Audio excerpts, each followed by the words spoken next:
started. Start Okay. recording. Hello, recording. Hi, recording. Are we recording now? We are recording. Okay, so we're recording now? Yes, we are recording now. Okay, good. Alright, so we're going to start this off in the traditional means. We have Blackheart has... Turek Marsh. Kronos has... Arjuthal. Hadden has... Theldir Forgehammer. Marcus has... Corvus Adalas. Sammy has... Gifton Bratgren. And Tobias says... Not angry Caspia PS Steel Shot? Okay. Alright, who would like to get the recap? Who wants inspiration? I'm good. Well, we last session, after Thaldir fought the tactician very successfully and beat the shit out of him, got the information that we were looking for from him, mostly about who he'd been hired by and that, and then rested for the night and attacked the Landor house in the morning. We split into two groups after they open fired on the Shire and his men. Team Quiet going through the second floor window, and Team Has a Fucking Horse going through the lower area. After clearing a good chunk of the house, I realize now why you wanted to do murdered the by a recap. mage.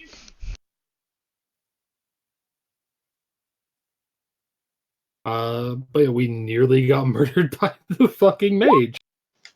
So after taking out the teleport things, because we weren't aware that he was going to have a way to get away anyways, we had our angry cage match, and he died from a fatal case of lightning to the face by Casper. And that's where we left off. Yeah. Okay. That's good enough.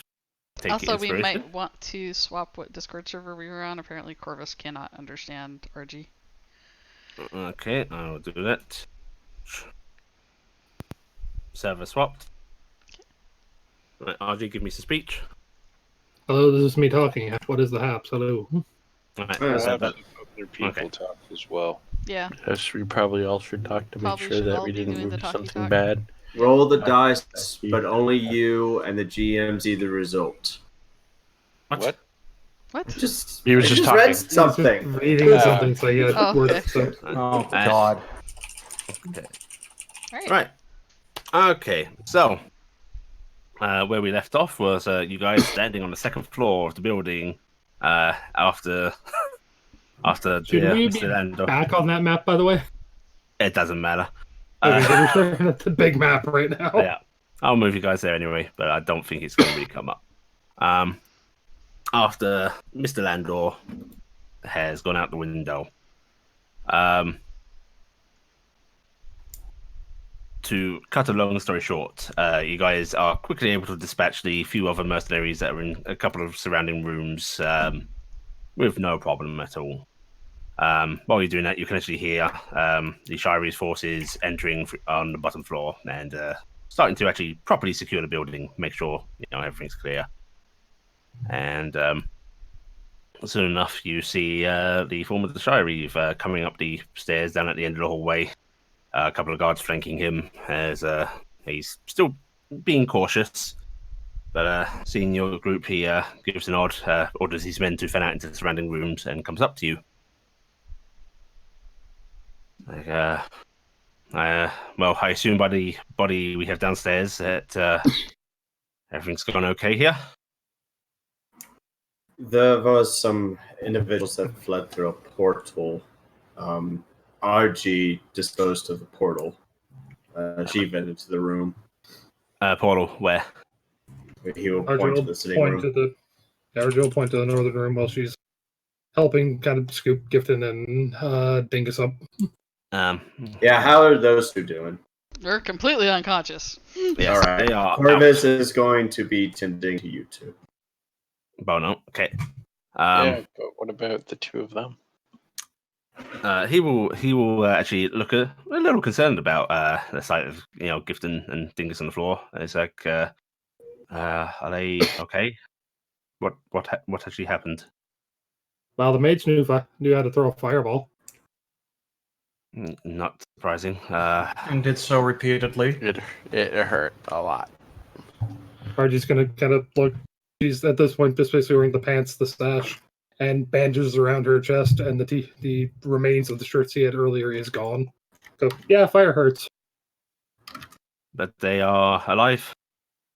Seem to be. They're breathing. That's what counts. What are you trying to do with those medicine rolls, Corvus? See how bad they are. They They're are. like both unconscious. They're both Both of them are unconscious. stable. That's about it, I think. Yeah. Okay. They are not going to die, but they are both out. Gifton and Dingus. Okay. So you spend some time patching them up. Shit for roll. Holy fuck. Yeah. That's. Yeah. I mean, I think that's full health for Dingus. Yeah. Well, if Gifton and Dingus both roll a hit die as well, they should get that on top of it.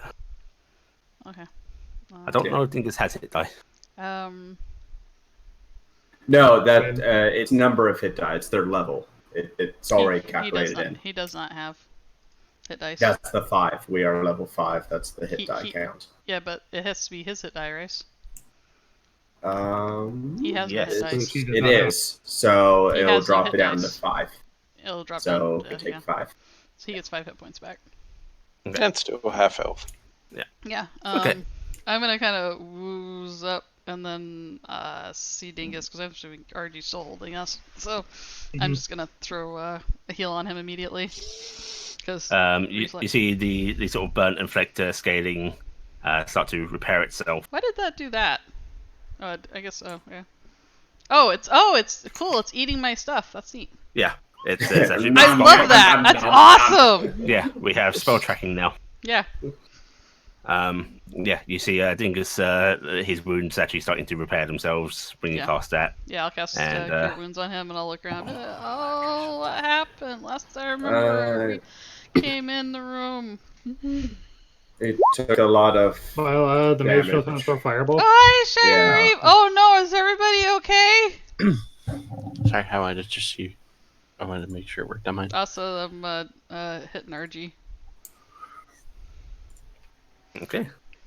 Coric's a little scorched, closer burnt up. Take some health, Archie. Gifton, you get some meat from Dingus, who is worried about you. No, I'm fine. I got like my hit points back or something. And the Shirreeve is going to go inspect the portal room.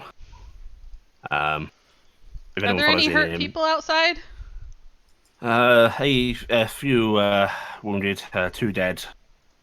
I'll go see to that. Thank you, Adalas. And Do you want us to? No, stay with him. You do magic stuff. Oh.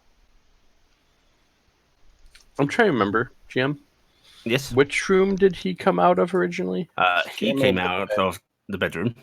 Okay, it was originally the bedroom that Yeah. he went back into. The Shirreeve is heading into the sitting room, basically inspecting the splintered floorboards. Eric, can you show him the scrolls we stole from? Oh, yes. Yeah. I'm gonna head in there and I'm gonna pull open the bag of holding and I'm gonna pull out one of them. Okay. He will take that scroll and he very cautiously unravels it. Like he does it very slowly. You see draconic symboling on there, and We have 5 more of those. okay, keep them on you. Mind do I keep this one? Absolutely, you're Yeah. good. And actually, since he had rolled, it seems to be fine. Mm-hmm. And I'm gonna actually look at my. I'm gonna pull I it will out. say he unscrolled it a bit. He Okay. unscrolled it enough to see that it was draconic written there, and then rolled it back up. That's right. Could I have seen what it said? Like draconic or not? From how he did it. Yeah, sure. You can see it's not a letter or anything. It is draconic words arranged in a way that might be nonsensical, but is indicative of spell Okay, work. okay. That's what I was curious about. Is if it was just like words or something more. Okay. That I am not going to pull one out. And he inspects the splintered floorboards and sees the markings and goes, similar to the church, yes. Looks like it. And he's going to look around the room, and there are unfortunately no civilian bodies here. Are any of those people okay? Did Corvus look at them? RJ will actually bring Gifton and Dingus in because she's go. All right. Are there any of these people like They capable? seem very dead. Brown. It's unfortunate. Okay, so you've accounted for Jack's any sign of his wife or child? They haven't gone looking more. We have a bunch of unconscious mercenaries. I fear they likely would have gone through the portal quickly, especially once we were here. Why was Doesn't Jack seem like the staying fast- behind? I'm gonna look. And they're not any of them. What did the Motion sheriff in the. Why did he Why did- stay behind? Yeah. I'm I mean, actually he- go He into the was- bedroom. He was coming out of this room, wasn't he? No, bedroom. Bedroom. Oh yeah. He was coming in and out of one of the rooms. He wasn't. A different room? Yes. Probably His checking wife couple and things and children and stuff aren't any of in motion to the dead people. No, I do not RJ recognize any of these. will also just shrug and go. In all honesty, from what he's acting, I'm pretty sure he figured that anything that came after him, he could just murder the crap out of. Would you take me to the room? Yes, I'm gonna lead him. Okay. Oh, into- I wandered in. Are you checking it ahead of time, Faldia? Yeah, I was gonna look around a Okay. little bit. Give me a investigation check.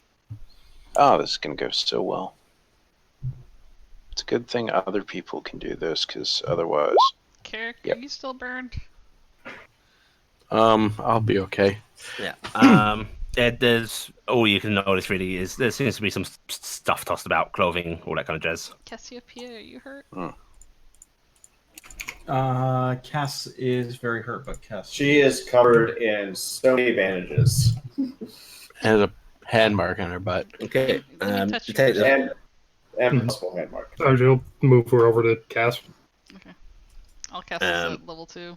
So I have that now. you take the Shire Reef into the room, and 11. That's nice. Oh, actually, 14. Yeah. Yeah. 14. And he starts to look around and says, mind helping me see if there's anything in here? No problem.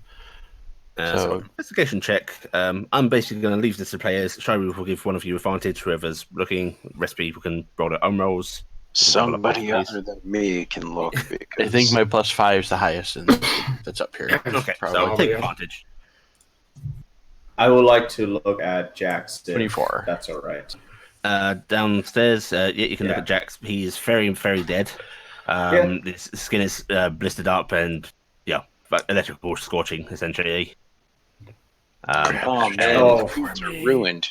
I am also going to burn off my last spell on another heal on RG. Here, RG. And, okay. So that's Wow. 16. I think Yeah, you're that fine. was way You're probably more- fine. And you Back don't of all. find anything of note on him, Corvus. Excellent. Carrick, Yes. you start looking around with the Shire Eve, and quickly, one thing you notice is there seems to be a couple of boxes in a fireplace over here, Okay. like stuffed into it. And there is definitely, it seems to be small wooden chests that have been yanked out from under a bed, or were being yanked out. They seem to be sort of half peeking. Seems like he was doing this when you guys We came up. interrupted him. Um, busted him. Does it look like they were trying to be burning the boxes, or just trying to hide them up there? It looks like he was preparing to. Yes. Sure. I'm gonna point over to the bed as I walk over to the fireplace and start trying to get the boxes out. Looks like he was trying to pull something out from under the bed there and start sliding the boxes out and getting ready to burn these. He'll pull the things from under the bed while you get the boxes out of the fireplace.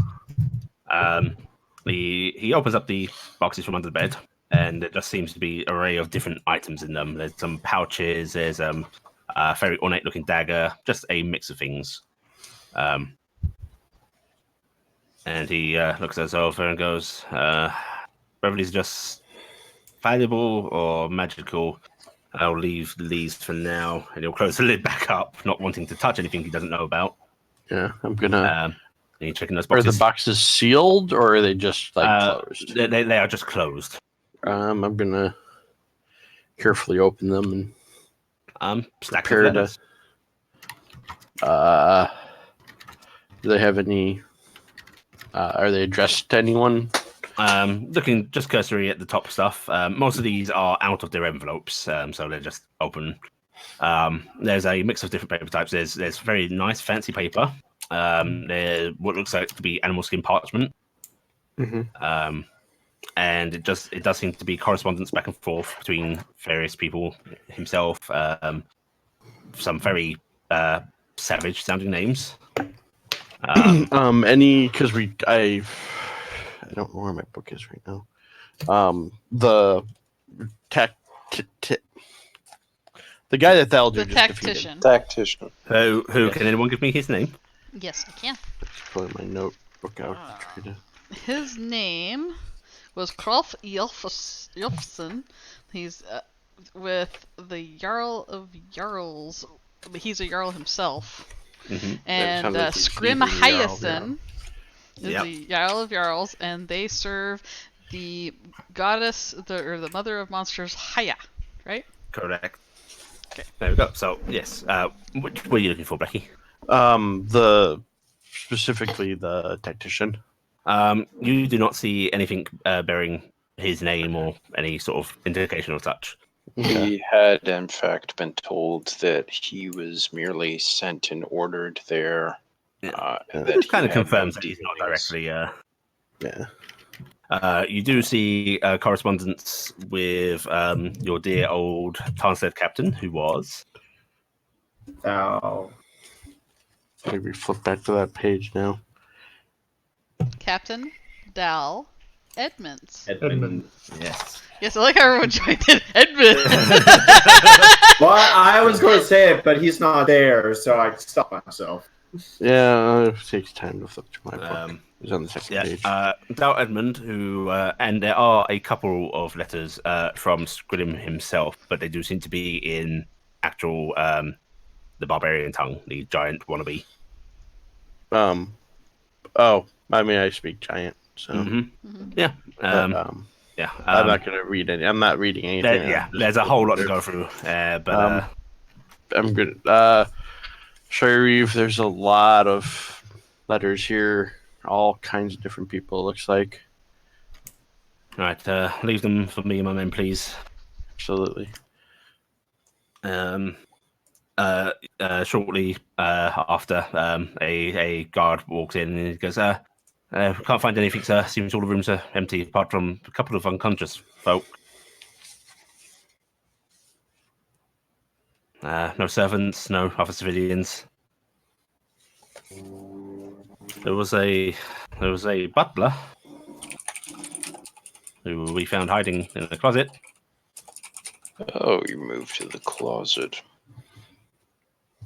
Okay, but no sign of Landor's family. No, sir. All right. Yes, they must have absconded through that portal then. Well, your jobs here are done. I'm gonna use Yeah. Divine Sense. Okay. Well, let me click it really quick. 1 second. Click.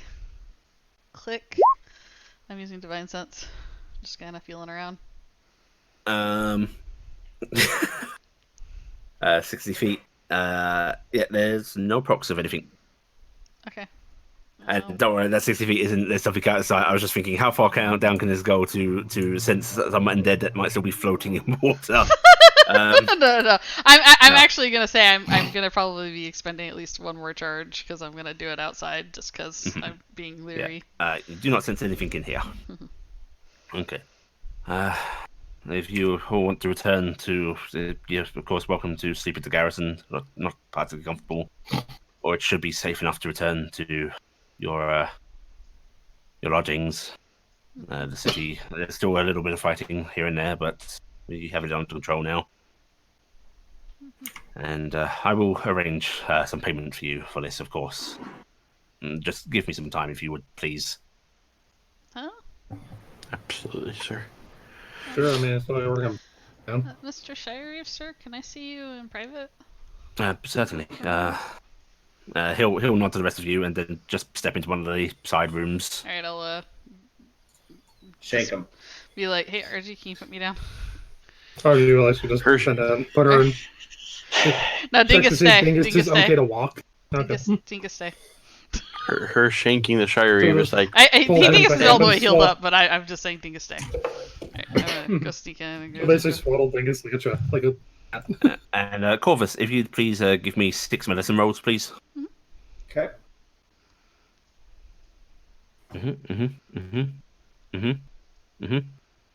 Cool. Nothing under 10.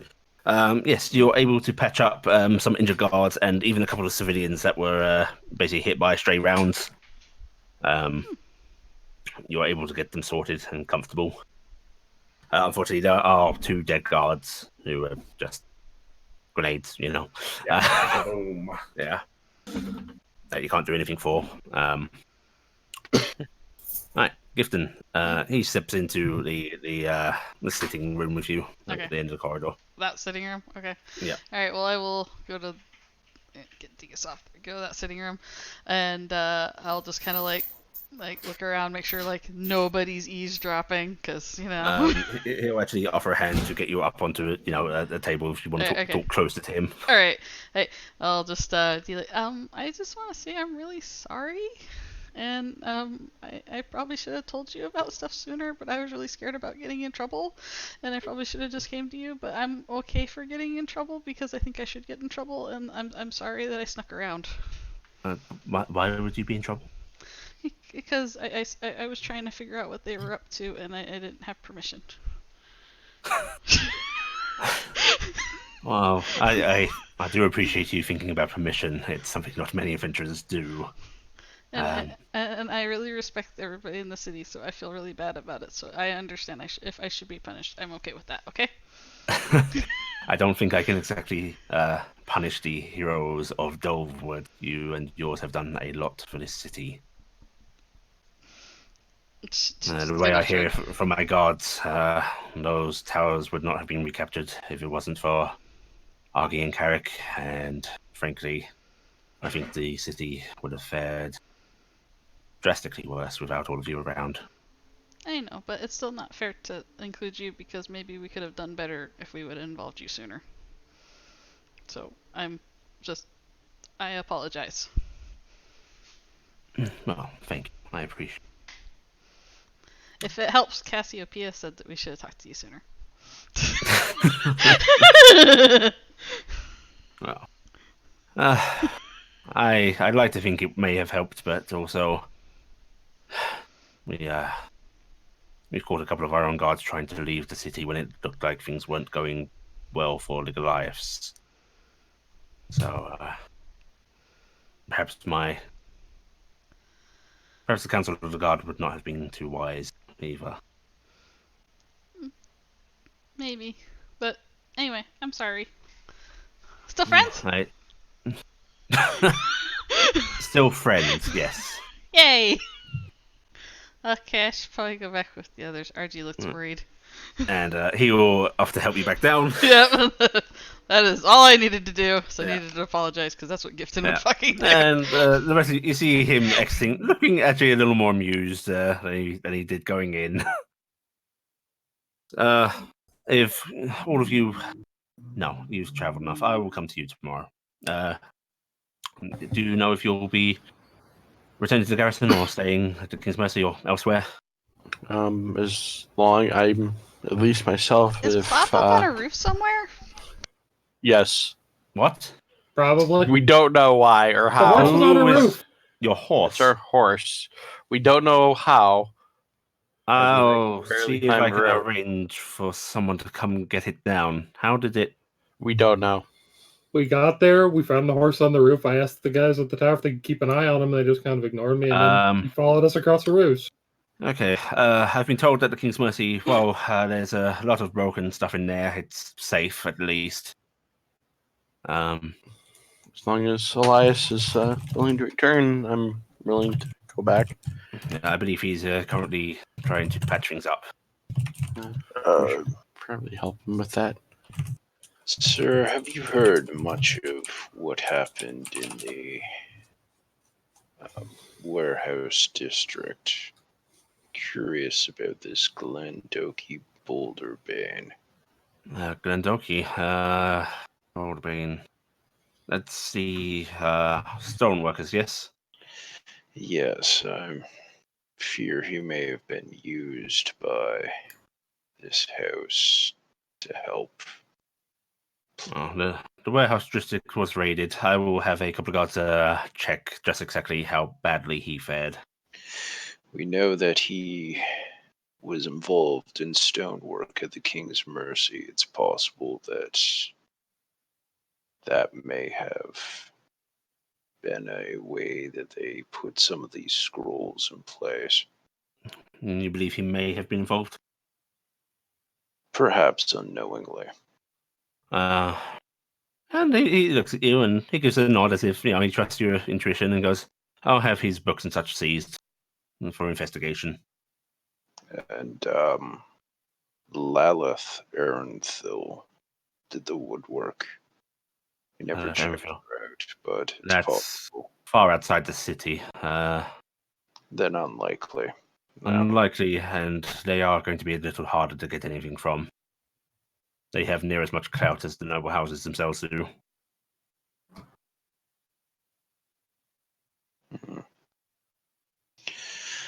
Thought it was worth mentioning, of course. I'll appreciate it, and I will have it looked into as much as I can. And he may feel remorse and be willing to help with rebuilding parts of the city. Yes, I will see. Hopefully there will be some more information in and he nods his head towards the bedroom where he's going to direct a couple of guards to actually start carrying stuff out into the keep. Right. Yes, I will see you all tomorrow then, perhaps. If I don't arrive, don't panic. I'm just going to be very busy. Hey, Archie? Mm-hmm. Would you mind if we go back to the keep for a little bit so I can help? I think I can heal some more people. Yeah, we can go there. Okay. And she'll put down a hand to help gift it up. Okay. And I'm gonna hug on Bring up Dingus. and My baby. bring her a little swaddle. And just gonna give it to it. Yeah. He looks momentarily surprised that you're going to be putting even more work in, and then there's that look on his face off now. I should have expected that. I think I'm gonna head back to the King's Mercy and help Elias try to get straightened up enough to be usable tonight.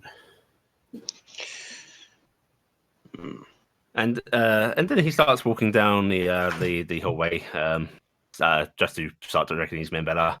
And he pauses and glances back at all of you and goes, who was responsible for the lightning? I'm back. Horse. Good Good timing. time! Good timing. Retiree Toby has just been talking people through stuff. Basically, thanked you all.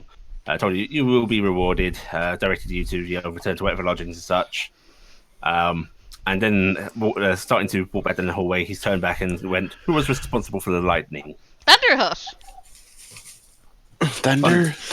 Thunderhooves. Better than Thunder Thighs. Cass is just kind of looking around, smiling, and doing her little dainty wave, just like, hi. The horse barfs lightning. And just RG says that, just walks off. He's going to look you up and down, Cassie, and then goes, "Maris will have to see you once he's recovered." Okay. Right. Please don't leave town. I will see you all on tomorrow, hopefully. And he will head downstairs to start directing his men better. Me and RG and Dingus are on our whirlwind adventure to go heal people. We should probably tell Corvus on the way in case he wants to join us. If you head outside to start heading into the keep, yep, Corvus is out there. Hey Corvus! Looks like he's been We're busy gonna packing go people try and up. help more people back at the Garters. Bye! Best of luck. And the rest of you are allowed to go where you wish. Like I said, Specifically told not to leave town. Shit. All right, so I go to southwest. Oh wait, no. I'm gonna go help Elias. You did well, Cassie. You mean aside from being blown up? In I think spite I of did being that. blown up, I think I got blown up really well. you handled it far better than anyone else I've ever seen get blown up. Yay. Most of them haven't gotten back up. Your hair looks really good that way. Mind you, there is not a spot of damage on Corvus. Or Oh, me. But he was in a fireball. So, relax, rest, do whatever, help people. okay. And Cass is just going to happily trot on out. Okay, so Carrick is heading back to the inn to help with Ice. Gifton and is it RG as well? Yep. Or is it? Yep. Heading to the keep to try and help people. RG, do you have any medicine training? I have the medicine skill, but not even. So no. Okay, so once you get to the keep, Gifton, you can start, dinging people. Argy, you find there isn't much there for you to do. But once it looks like you're sort of idling a bit, you will be asked if you wouldn't mind helping with some of the wrap up patrols, essentially. Joe gives them to go. Sure. Yeah, and you are basically sent back out to help mop up some little pockets of resistance, barbarians that weren't able to actually flee the city, Mm-hmm. Or just refuse to. Yep. And I'm going to consult with the doctors on what they want done. If it's stabilize, I can stabilize. If they want me to try to remove an infection, I can try to do that with my 5 points. And basically, you'll be split between a few things. And you will just be able to help some people. Okay. Let's see. Faldir, where would you like to be heading? I'm going to go. Well, I guess I'm just going to go try and find a place that needs help recovering from the attack. Are you looking for actual manual help, just helping people out, or are you looking for fighty help? If I hear fighting, I'll go help deal with that. But Okay. in general, You I was can just spend looking for cleanup, okay. doors up, whatever. So basically, you spend your time helping clear certain rubble from places, helping people get their living back into order. At one point, you will be snapped up by a patrol to deal with some nearby fighting, and then released back to what you were doing. And you'll spend a bit of time doing that. Cassie? Cass, since Cass isn't skilled with magic, Cass isn't skilled with healing. Cass is skilled at kicking the living shit out of people recently. Mm-hmm. And she's now got this panic worry that shit. I have to talk to the mage. Shit. What's going on with me? She's going to go blow off on some steam on some poor sods. Okay, so you will basically attach yourself to a patrol. Oh, yeah. She's just going to wander up and follow them around. Yeah, thankfully, you're recognized and welcomed along. And I'll use as a bit of a battering ram. Corvus. Yep. What would you like to do after you've helped stabilize people here? He was going to just stay and watch Jax for a while, and then Jax's body is actually very quickly taken away. Okay, and at that point, he's going to start heading his way to the King's Mercy. Okay, right. Carrot at the King's Mercy. It's in quite some disarray. The door's busted out. A bunch of the tables and chairs are knocked over, splintered up. It looks like most of the booze was grabbed up that was in bottles. That explains why this side was so much easier to break than the other two. Upstairs is a rifle true, but not particularly trashed, apart from a few chairs being tossed aside and so on. Random curiosity: is the rifle still here? The rifles are gone. Okay. The entire box is missing. Yeah, I figured it wouldn't be taken out of the box. I figured the whole thing was just going to be carried off. And Elias is there, just trying to basically he's pushing most of the debris into one corner. And he looks pretty bereft. Gonna want some help with that? Please, it would be welcome. Absolutely. I'm gonna start moving stuff. Yeah. You start moving stuff. Do you have mending? Yes, I do. Yeah, you come across the occasional item that's small enough to be mended, glasses and so on. That were just Okay. sort of fractured a bit. Yeah, you've seen me use Yeah. it before, so Yeah. I'm But pretty it sure looks... he's trustworthy enough not to Yeah. spill the beans on me right now. Yeah. Corvus, a bit after you come into this as well, you see the two of them working away, cleaning up. Can't mend his face though. No. And that's essentially how the rest of the day goes for you folks. Eventually, you're able to bed down where you please, whether you return to the King's Mercy or just bed down at the Keep, or Gifton, you could bed down at Essenors. Yeah, I'll go probably bed down there. I am gonna use my. When you get there, you see that your mother and care have returned there. Oh, good, because I was actually gonna say as I'm like getting ready to go in, I'm like taking out the sending stone because I'm like sitting there gonna call my mom because I haven't called her yet today. Yeah. It seems when things started to die down, a lot of the boats at the dock were basically brought back in, and people were offloaded. Various refugees have started to release people out again. Mm-hmm. And people have started to return home and try to pick their life up. I'm basically just gonna kind of like go into Care and my mom's arms for good hugs. Yeah, and they will hold you very, very tightly. Mm-hmm. And yes, and that is basically the beginning of the downtime. Yes. Oh, sorry. Before the night ends, I should probably go back to the Temple of Talon. Mm-hmm. And do you get your axe? Yeah, I might go looking for the hand axe. I think it might be outside. It is indeed outside. Yeah. You rummage around a bit, but you do find it among a pile of sort of splintered wooden boxes. Okay. I might visit there later, but. And sort of looking up, and at the back of the temple, you can see that shattered hole in the window.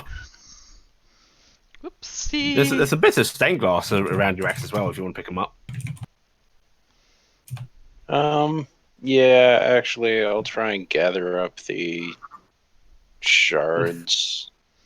Oh, can I ask you to make me a dexterity check, please? You can. It's going to go great. Mm-hmm. I am just a regular check. Yep, just a regular check. Don't size attendant. Okay, so you bloody your fingers a bit doing this, but you cover them up. You get that occasional ow, sharp, ow, sharp. I can imagine that being the exact response. You're just ow. Continue on. Yeah, I don't imagine it's part of your face is found very much, but it happens. When you prick your finger picking up certain stuff, it's annoying, but like broken glass. Mm-hmm. Yeah. Ali's been through this recently. All right, yes, and downtime begins. So, who has specific things they'd like to do? Are you saying outside of just the training being guessing? Outside of the training. Talk about more certain type of people you want to talk to, because I'm going to go through this. We're going to cover a lot of stuff, but I'm going through it sort of day by day, sort of, without bogging us down. Okay. Anyone else have specifics? I do. Yeah. Okay. Right, who has something on the immediate following day? I do. I think I'm going to be called by Maris. Let's do Cassiopeia first, though. Yeah. Actually, you're not called by Maris on the immediate other day. No, what I was going to say is I'm expecting to be called by Maris. Yeah. But yeah. What I'm going to say is Cass is going to check on the cart. Okay. Your cart's fine. I have not decided to burn that. Yet. Kindness. Whatever you use to lacquer that thing. And in fact, with your concerns about the Maris thing coming back up, you can start distracting yourself by working on it if you so please.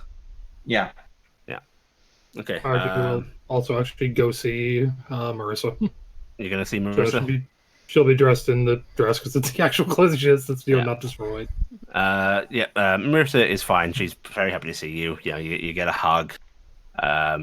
The dwarven landlord actually sort of invites you in. It seems he's still actually supporting a few extra people here, people whose homes have actually been wrecked. Remember to get your knuckles back. But she would also go to the kid who she gave the knuckles to and go, Yeah. just to make it up. Yeah, you actually get them from his mother. That's what I was gonna say. He probably got it from his mother. Yeah. I made a fair point as well. Yeah. Probably not the most pleasing team. Two very good bludgeoning objects. Desperate times, man. And you are actually invited to stay with her for a bit, if you so please. She will. Yeah. Right. Gifton. What I'm going to be doing on the immediate day is twofold. It is no longer Mirror Day, right? Mm-hmm. It is the Day of Love, I think, now, right? The Day of Let me Healing? check my. Of love. What do you think? All you need is. Let's see. Things kicked off on Mere Day. Then the 10-day was the confrontation with what's his face. Oh yeah, Tem Day. Jack. Tem Day is the Yeah. one I So wanted then to the next do on. day is Old Day. Okay. Well, if you wanted to do it on 10 Day, you could head home and do it when you've headed home and seen Care and your mother. I will do it on Tem Day because that makes the most sense to me. Okay.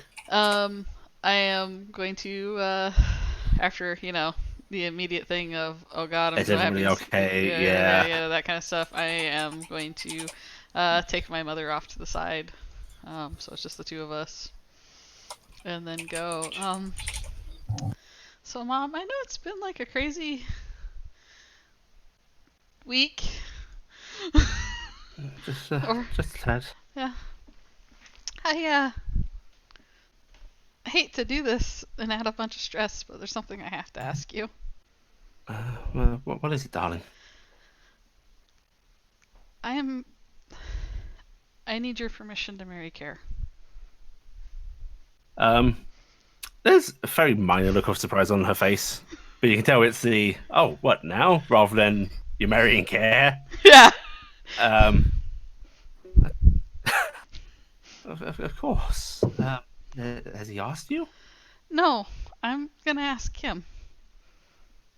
Oh, okay. She's gonna go, and I know normally we're supposed to ask heads of household, and it's just you and me, so. She looks momentarily sad, but then puts a faint smile on and goes, I'm sure your father would have approved as well. Hey, he always liked Care. I'm gonna ask Valdir too, since he's part of our new family, so. And he seems to be part of my business life. But I'm gonna be moving around a lot, and I'm hoping Care will come with me. I think he'll go wherever you ask him to. That boy really does care for you.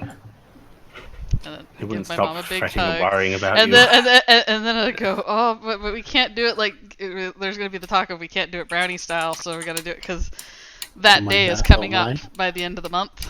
Mm-hmm. And she's fretting about that day, and she's like, maybe I'll have to go to the Temple of the Goddess of Love. It is a brave new world for us. Yeah. And then, so that night before everything winds down, I'm going to try and find Thaldir. Yeah. Valdir, it's very late. You spent most of the day helping people. Your body is very tired. Your hands are worked raw just from picking up rubble and so on. In class. Yeah, and glass. And you're just sort of about to relax and settle in when you are visited by Gifton. Hello, little one. Hey, Thaldir. Can I ask you, kind of an important question? Of course. Well, traditionally, I would ask the oldest, members of my household this, but I only have my mom, and I consider you guys part of my household. So, I would like to ask your permission to marry Care, son of Bakare, of House Greysteel.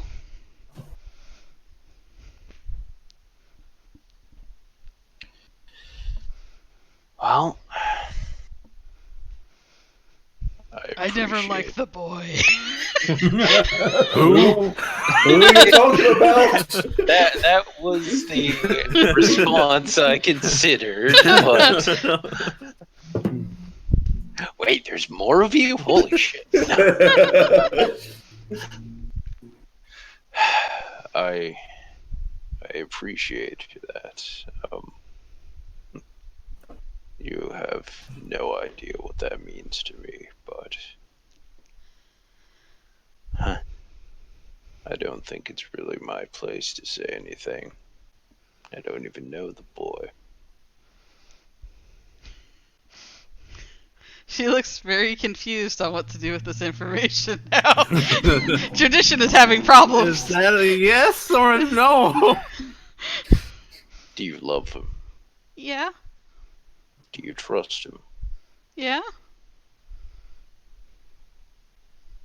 Is he good? Yeah? Let me go to catch tech good. Marry him?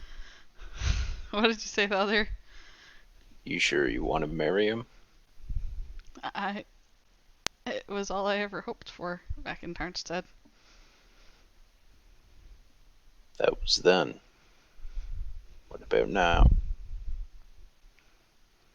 I think now that all those dreams I had back in Tarnstead aren't something that I can realize, but also I need to stop waiting for dreams to happen, and I need to make them happen on my own.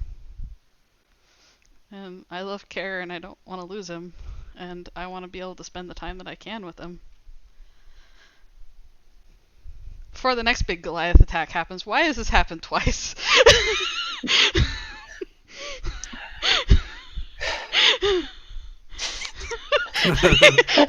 It's a legitimate question.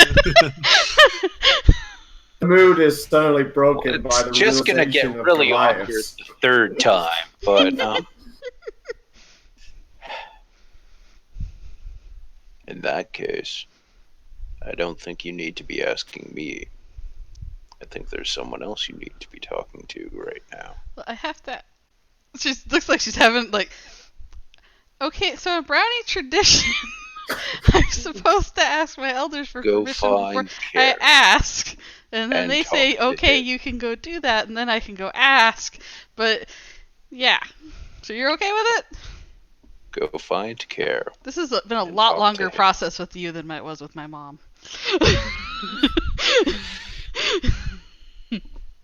If you need my blessing, you have it. That is what I needed. Thank you. And then, of course, I'm gonna fly home back, and And now I go find Care and have a very stern then I conversation. have a very stern conversation. Boy, what are you doing with that girl? This is the smallest of my weapons. Are you gonna be like, I have a 3-inch door rule? Aww. On the flight back, Gifton. Yeah. Dingus is rather silent until you get a little sort of flash tinged with the orange of Dingus approve of Care. Oh, I give him a big hug. I'm glad. I was worried. Flight wobbles. Oh my god. Don't try and hug me at this time. I will give him a big hug, and I'll say it's okay. I know he's not as good as a dragon. There's you feel the entire sort of ride wobble as he bobs his head. It is correct. Alright. And then you get that flash of Dingus protect Care. Yep. I give him a big hug and a kiss on the forehead, and then I'm gonna go pop in and Care, can I talk to you for a sec? Oh, sure, Gifton. I was starting to worry. It's getting late. Oh yeah, I'm gonna come in for the night. I just wanted to talk to you about something before we lose the day. Of course. And she kind of looks up at the moon rising. Yeah. I know. Is everything okay? Well, I mean, that's the thing. Not everything's okay, right? Everything's not okay. It hasn't been okay for a while. And I don't know when it's gonna be again. And I can't promise anything. I can't promise that I can make anything right. But I can't stop trying to make it right yet. Not while this stuff's still out there, because we could try to go away somewhere. We could try to find a village, and we could go try and go the way things were. But what if the freaking Goliaths come back again? I don't know if I could do that a third time or a fourth time where I think I'm safe finally and I'm not. I need to face this stuff, and I need to do it. Yeah. But Settling down while this is happening wouldn't be you, he says, looking a bit sad about that. But I don't think I should have to wait to get to be happy. And I don't know if you feel the same way, and she's going to go down on one knee. I would be honored to spend the rest of my life with you, no matter how crazy this road gets. Yes, reaches like a girl excitedly. No. I think that was appropriate. Care looks very, very surprised by this. And then he sort of, he reaches down, takes your hands, and drops to a knee as well. Mm-hmm. Goes, I'm sorry, you shouldn't have been the one to ask. Of course, I'd love to spend my life with you. I'd love to be there with you. And let's do it. The day's coming up. And he actually reaches into a belt pouch, and he actually pulls out a ring. Oh! Looking at this, give me an investigation with investigation with advantage. Fortunately, he got I a am red ring. not good at this. Iron ring. Go on. This is Very not low my- DC. You got an advantage. It'll be fine. You Just don't for the know buff. me. You don't know me. I have the intelligence of a gnat. Nope, that's absolutely fine. You recognise this as crafted by one of the brownies that tended to craft these wedding bands. Shit, her eyes are actually Back kind of in welled up a little Tarnstead. bit. And you can tell he must have had this for quite a while. Hmm. I was always looking for the right moment, but I suppose you've beaten me to it. I was kind of hoping that we'd have our time and we could do it. But the world's not working like that, is it? No, but And we should be happy. and we will be together, no And we'll matter steal what. every moment of happiness we can, okay? And he nods and Until it's safe for us to have our own kids and settle down, okay? and the measure of kids, you can see him well up a little bit and sort of nod again, and then he reaches for your hand. Yep. And he'll slip the ring on, and then he pulls you into a tight hug, which is very awkward with both of you kneeling. Yeah, and it's But, also like I'm covered in bandages. Yeah. Like the best looking ring in the world. Yeah, he hugs you tightly, and then lets go and just gives you a soft kiss. Oh, I'm gonna have to get a ring made for you. Yes, I actually should have known it would be you to ask. You always were the braver one. I think that may be a newer revelation for me. I've always seen it. So, you'll come with me? Of course, I'll come with you. She just looks like this is like the big happy welled up tears, and she's just gonna they'll have their sweet little moment. Yeah. And he asks in a very please, nudge, nudge, stay here tonight, please. Oh, she's staying there tonight. She was intending to. Yeah.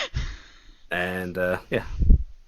In fact, she was planning on staying there probably every night for the next month. And basically, when you guys sort of come out, your mother's staring at you expectingly. I've got not big really saying puffy face. anything. Yeah. And she'll actually take you aside at one point and say, "Did you ask? Did he?" And I'm just gonna flash the ring. And of course, a new round of hugs and crying. Yeah, and, crying. Yeah. Okay. All right. Anyone else have something for that night or the first day? I do for the day. Okay. What do you want to do, Carrick? Putting on my scarf. Okay. You put on your scarf, and instead of the usual subtle walk in or something from somewhere, what happens is, where are you doing this, by the way? Where are you putting on your scarf?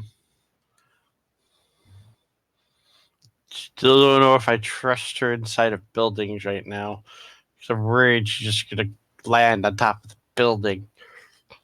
I'm gonna go outside of the Queen's Mercy just in case. Into the street. Yeah. Ooh, okay. So, what happens out on the street is there is a sudden of displaced air as a brief rift opens up near right in front of you, and your grandmother appears in elven style form. Okay.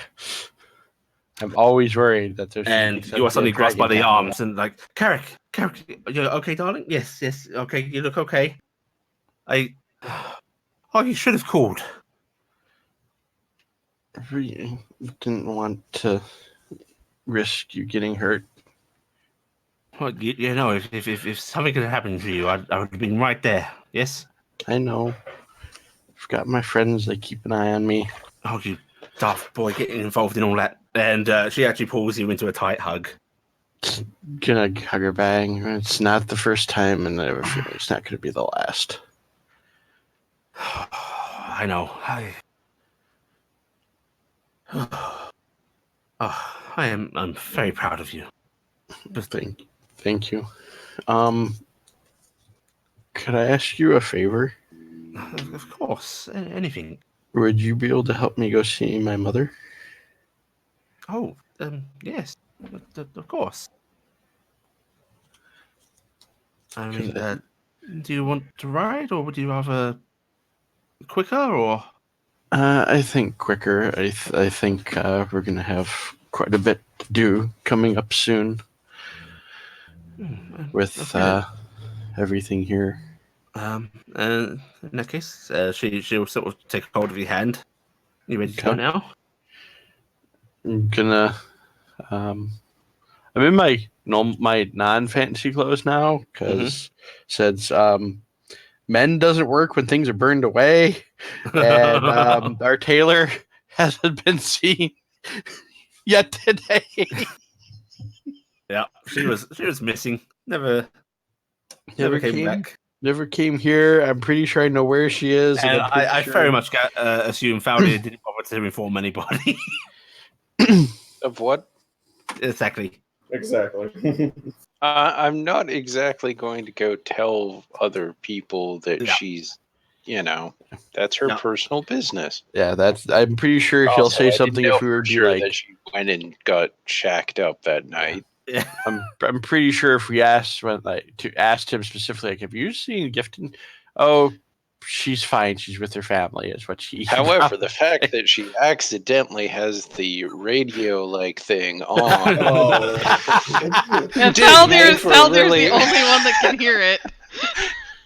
What does happen with that radio occasionally is because it's still attached to Dingus. Occasionally, Dingus rolls over, keys it, and you just hear horrible screeching for it before it goes off again. I wish I had the radio now. I'd be like, Dingus, was that you? Well, we can go now if you want. I would like that. Right. One moment. Trying to. Yes. No, I don't know what it looks like. You'll have to come back to mine. A quick pit stop. Okay. And she'll take hold of your arm, and then there's a bit of a sickening feeling as you are displaced through space. Eric, how do you make an omelet? Eric? This is going to cause so much fun. And you suddenly appear in what looks to be a stone-hewn room. It's clearly not built. So big. No, this one's actually rather small. Oh, Um, it's not size for dragon. Nope. Oh, The height of it is about twice. If you stood on top of your own shoulders, you'd probably be able to touch the ceiling. I wish I had that power. And it actually does look like there's furniture in here for a humanoid. A lot of it looks very, very old. Is this kept well. like okay? I'm like so old. Like if I touch it, I'm worried it could break. No. or- It looks It's well just- kept. It just looks it's just very many old. decades out of style. Not gonna bring that up. Yeah. Okay. Okay. And you can see us sort of sway briefly, and then breathes in. Are you sure you're okay, Grandma? Oh, I'm absolutely fine, darling. And Gonna she'll kind pat of- your hand. Kind of make sure steady her a little bit. Yeah. And then she'll lead you to the door, which it looks a little odd. In the tombstone, it is a wooden door. And she opens it up, and then you are led into a very expansive cavern. You can see floating orbs of light dashed about it. And Can I see the ceiling? yeah, you can. Okay. It's very, very high up. It's This is very big. it's about, I don't know, 7 stories up. That's really high. Yes. Yes. It's cozy. Over here, and she will lead you to what looks like to be a huge expanse of water. Not quite a lake, but near enough. That sort of is just resting very still, and it's very, very clear. And at the edge of this lake seems to be actual deliberate stonework now. Part of this lake is separated off in a little semicircle attached to the shoring. Okay. And you see her lean down a bit, touch it with a flicker, and suddenly it becomes more like a mirror. And then she starts to make motions on the surface with her hand, and you can see countryside moving across. And it seems to shift every now and then as if she's trying to locate something. Until suddenly the image focuses on a small town. So, yeah, she's here, yes. Okay, where's a good spot? There, that'll do. Okay, we should have a nice, good landing now. Okay. Right, you ready, dear? Mhm. Good. And she'll take hold of you again, and then there's that lurch, that pop of air, and suddenly you find yourself back outside. Standing just behind a building that seems to be at the edge of town. You can see sort of fields leading off behind you. Okay. And now she does actually sort of sway a bit more and actually have to lean against you. That doesn't look good, Grandma. Oh, it's fine, darling. Just takes a lot more out of me than it used to. Still, this should... I shouldn't have rolled this. What are you gonna do? Actually, I need to look something up before I did because I found out actually I got something that I may not have typed into mine from my draconic ancestor. Actually, I may have typed it. Is it the advantage? When you make a charisma check when interacting with dragons, your proficiency bonus is doubled. Okay. So if I'm making that would be any skill. That would be any skill check with charisma, also correct? Yes. Okay, so not this one because I'm doing an insight. Okay. And she's clearly downplaying this. I don't know what to do is the problem. Because he doesn't know anything other than something's happening, but he doesn't know what it is. Character, like I need to read about dragons real bad. You This could is always such a- just ask. I have. she Yeah, keeps but downplaying. you could be insistent that you can tell she's downplaying it. Yeah, Grandma, I know that's worse than saying what's wrong. Now you get your advantage persuasion. With No, it's double not proficiency advantage. bonus. It's not advantage. I get double. The problem is. No, I was giving you advantage. Okay, that's fine because I already Double actually have proficiency expertise. bonus. I already have expertise on persuasion. Holy shit! So you get quadruple or triple? I'm not it sure would- which. I'm gonna say you can quadruple it. Go ahead. Okay, so that's a double, so I'd add another double. 9, so that'd be like 37. Well, that's with my charisma. Oh. So I'd add Wow. proficiency, so +6 more. Okay, so I'm very persuasive.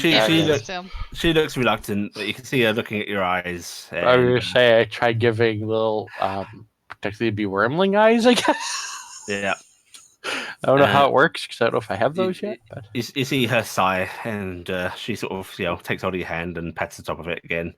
I'm very old, dear. Older than most dragons. Outside of my cavern, I have things that help keep me charged, help sustain me. And doing this stuff, it drains on that a bit. But, I promise you, I'm okay. okay, but I will keep from having to do this often, Grandma. Come Maybe and not visit. too often, but I'm still happy to come see you. I'm happy to have you visit too. And she smiles we'll and end up, but she glances up at the building that you're beside and goes, "This is the inn that your mother's been staying in." are you okay to come in too? I don't know if I should. I'll take care of Mom if I need to. I'll be outside. I'll go find us something to eat. Okay, just be careful. Of course. Give her some good money. You mean give her some normal money? Not because I'm like good means hand her the coin she's going to be using anyways. I'm like just cut. Oh God, I don't have that much money on me. I have 8 gold, 1 plat. That's a lot of money. I mean, for plenty to buy a meal. If you give her a gold piece, she can get a decent meal for both of you. yeah, I'm gonna fish out. I'm like, use this, Grandma. No, I have money, darling. I know, but remember your money is worth a lot of money, and people seem to get concerned when they know what it is. Oh, I'm sure they won't know that. And she sort of closes your hand back up, doing the "no, I'm not taking your money, dear" thing that. She I know could this feeling trade you. Oh God, I don't know if I want to add more to that verse. Tradesies? Evidently you do. Okay. I mean, I don't think she'll take it, honestly, but She gives you an amused look, and then she just kisses your forehead and starts heading off. That's the DM saying no. don't worry, I go to visit Sam. This is like visiting Sam. It's like, here, use this money. No, we're taking care of this. Oh, but I like buying my own food sometimes. Sorry, I had to say it, Sam. Okay. What? We need an adult. I like that idea. Okay. So what? I'm guessing it's like a tavern or an inn. Yep, you're around the back of a tavern right now. Oh, I'm in the back. But you're around the back of the building, yeah. I'm gonna go around to the front because. Okay. You come around the front. You see a sign that just says the warm hearth. How do you pronounce that? Hearth. Hearth. I kind of was hoping you're just gonna say the tavern. Yeah. It's like They were not original. Well, no, the tavern's a name. It's just the person's not really original. I'm guessing it's not closed up or anything. No, so I'm gonna it's go open. on inside. Yeah. and start looking around. You head on in, and there's a few people sitting there having morning meals or just casually drinking. It's a fairly lively little place, especially compared to the King's Mercy has been when you've been staying there. And you see a rather fat, short man behind the bar. Yay! Never trust a skinny. Typical sort of bright nose, rosy cheeks. And he waves at you as you come in. Hello, stranger. Hello, sir. I actually was looking for someone. Who'd that be? I'm gonna kind of look around real quick before I say anything and see if I spot her before I say anything. No, you don't spot her. I kind of overheard my mother might be here. A lot of folks' mothers are here. Who are you looking Kara for? Marsk. Mask. Oh, Mask. You're from Tarnstead. Yes, sir. Oh, jeez. Of course. Here, follow me, Dad. And Okay. he'll actually take you upstairs. He yells at one of the people currently sort of drinking and goes, "George, watch the bar!" As he takes you up. Do I hear a slurred yes?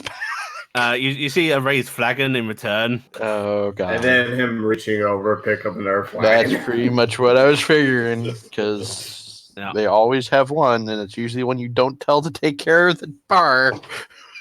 And you're led upstairs to a series of rooms, and he walks along the corridor, knocks on the door, and goes, "Mrs. Mask, got someone here to see you." And you hear the voice of your mother going, "Yes, come in." And before I walk in, I'm gonna. Sir, what was your name? Oh shit! That's a very creative name. It's great because you had the other guy's name. Yeah, I mean, this is the great thing. Ali had prepared names for this, but 1 second. I'll actually admit, I didn't actually pay attention to the drunk's name. George. Yeah. Oh, that's right. It was a name that we will meet George. Oh, there we go. Howard. Your name's Howard. Howard. Call him Howie. The duck. And he actually reaches out to shake your hand. I will shake his hand. And he shakes it vigorously. The what hearth? The warm hearth.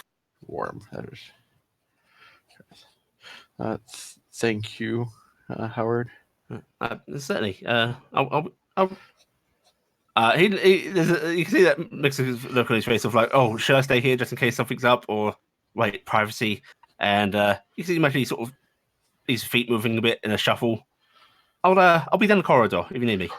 Okay, thank you, sir. And I'm gonna open the door and go on in. When you open up the door, you see your mother in bed, sitting up. Seems that she actually has a little tray with breakfast on it that's just been eaten off to the side. And when you open it up, her eyes go wide, and she's suddenly starting to try and get up out of bed.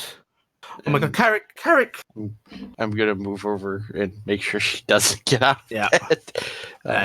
And when you get over to her, she grabs hold of you tightly, pulling you into a hug, and just starts bawling.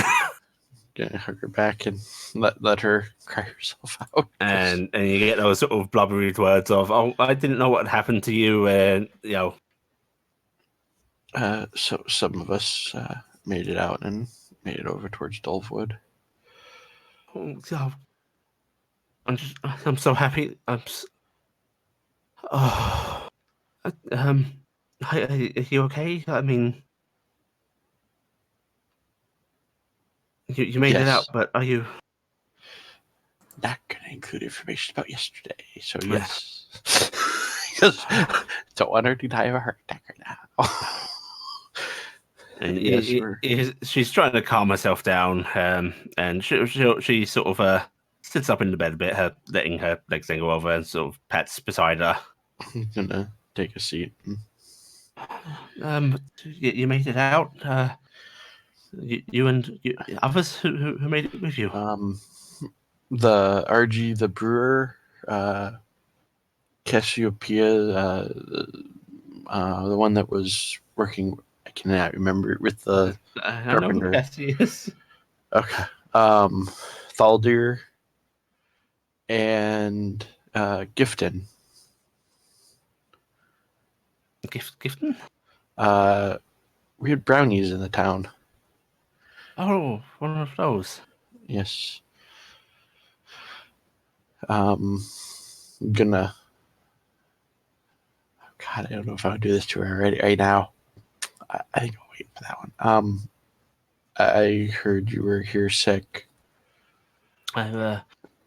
Yes, I wasn't doing too well when they found me, but she pats the bed. They've kept me well. That's good. Was Miss Thornberry with you, or? Yes, she's actually already left for see family. So some folks, there are some other folks here.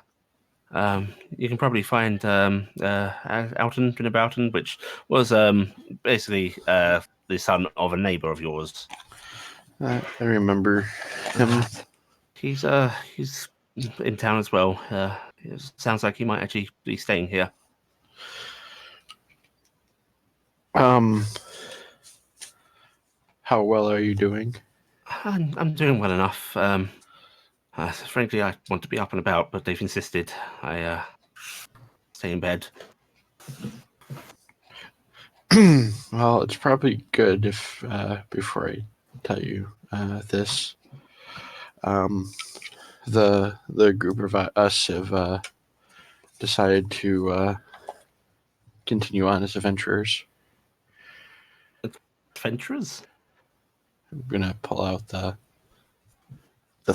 I can't remember the pressed copper piece thing. Yeah, your little mark. Yeah. She looks at it and she's just giving you that sort of vaguely incredulous look. Adventuring. Yeah. Do One you know of how the dangerous that is? yes. Oh boy, here it comes. We the news probably hasn't made it here yet. We just help break a Goliath invasion at Dolphwood. Okay, she's going to spend the next 5 minutes yelling at you. Do you know that About- yelling that happened to the boy that said, "Yeah, I can use those brass knuckles"? Yeah. Yeah. That. She's going to spend the next 5 minutes yelling at you about how you should have, fled town the moment you heard that was happening, how you shouldn't be getting involved, that kind of thing. And if you try to interject at any point, she starts yelling louder. Howard comes storming in. And he does actually come to the door to check, and she yells at him to get out. And you just hear, "Sorry," as he pops it back round. And it takes about 5 minutes for her to just settle down into a sort of little glare at you.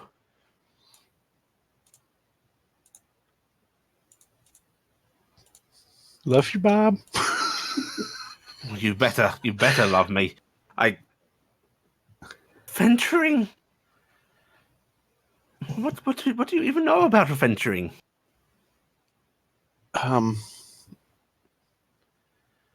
Look down. I know a little bit about Dad. Give me a insight check with advantage. It is your mother. Yes. Yeah. Oh my. Okay. You see a momentary bit of panic on her face, and you very much can see by the look in her eyes. You understand what it's about. That's that look of, "Oh God, does he actually know?" Before she goes, "What do you mean? What about your father?" I'm gonna give her a big hug.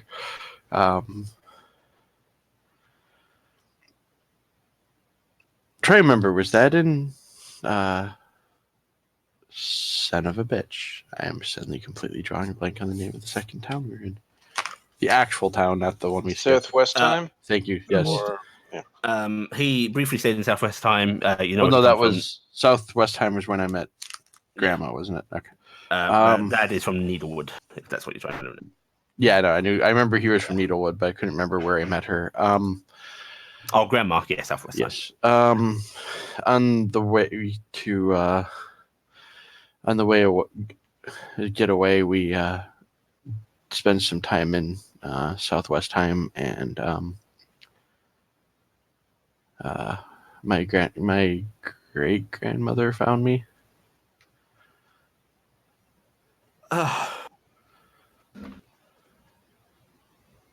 She looks at like she's at a loss of words. And you can tell by the look on her face that this is a conversation she never wanted to have. I unfortunately figured that.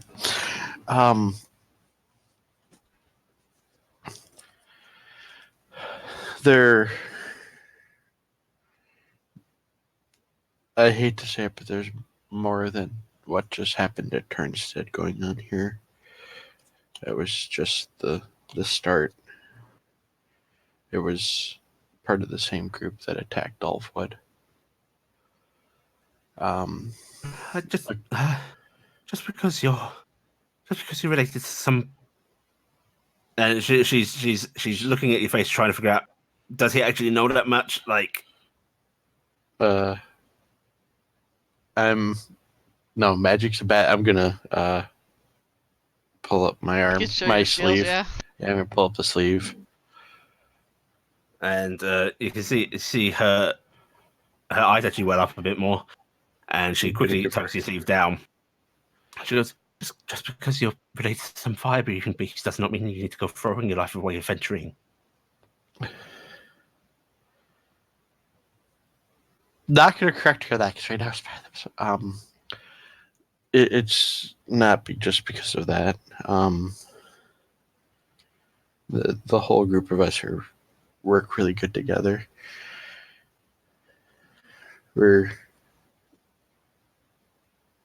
I think I'm the only one with family left other than Gifton. Wow. You can see her trying to compose herself, and then her shoulders up a bit. I don't approve. I won't approve. I figured you would, Mom. Take safe jobs. Okay. We'll try. I have a feeling that whatever's going on is You could tell her grandma is literally breathing down your neck in case anything goes wrong. I don't know if that'll help. That may make it worse. I don't know at this point. I have lost too much to lose you as well. I know, Mom. I could lose all of that twice over as long as I had you. I'll be fine. Next day. Well, you better be, or I will kill you. Oh, Well, I mean, I am blessed by Amor now, I guess, too, so. you're blessed by the god of death. This is supposed to comfort me. We helped, what was it? Would the word exercise actually be the term used here? Okay. Yeah. Exercise or consecrate. We helped consecrate a tavern that was haunted, that someone was purposely sorry, I just saw Frederick RG typed. And in helping him, he was raised as a cleric, and we were blessed for the assistance. Just looking at you wide-eyed. I'm sorry, Mother. I never This went is why I out don't tell looking my for mom this. shit. Yeah, but you see, cleric, Carrick's like that little is like, you know, he's a tavern boy. Like, you know, he's not going to hide anything from his mother, even though he probably should have. Don't tell Carrick anything. Well, unless you want my mom to know, it's fine. Mom's well, Okay, so you're an adventurer. You're involved with Church of Death, and you know about her.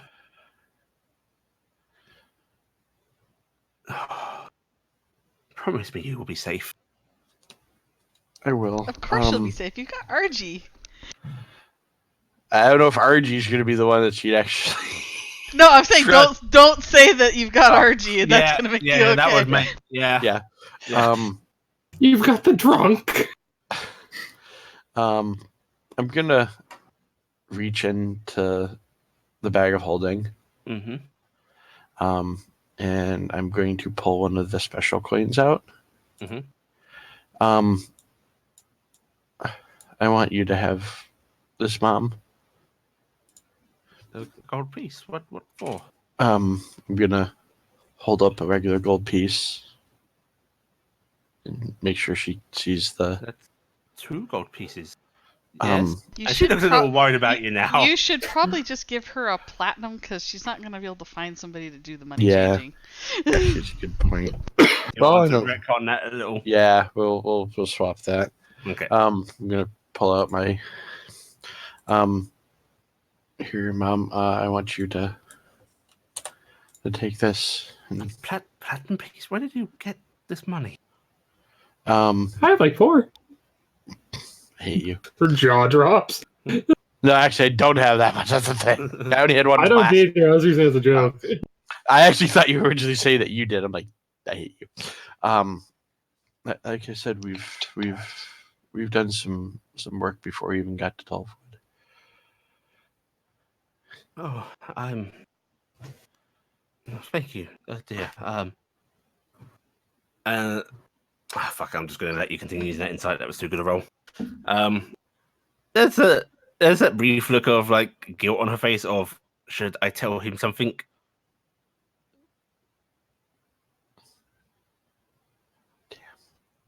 Question is, would Kark actually push with Mom? What you don't know is your mom has recently fallen in love with this new tavern keeper. And That's exactly what's happening, actually. Oh, I was half expecting her to go, that Allie to go. Actually, we're she's half sharing dragon. things.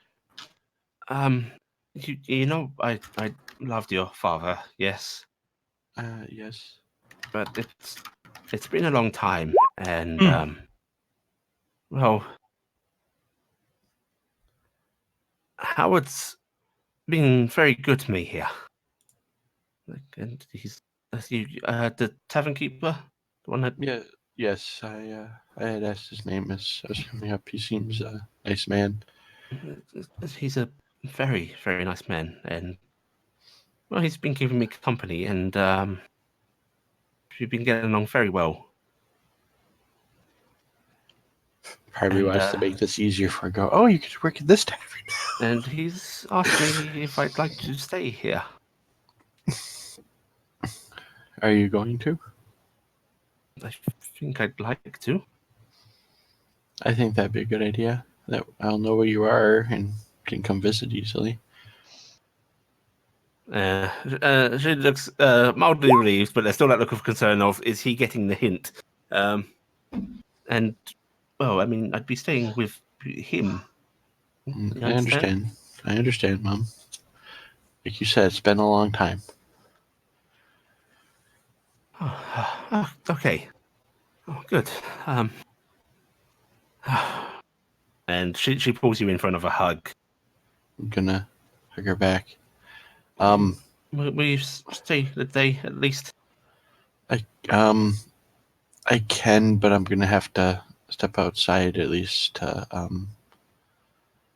let someone know. Is one of your friends here?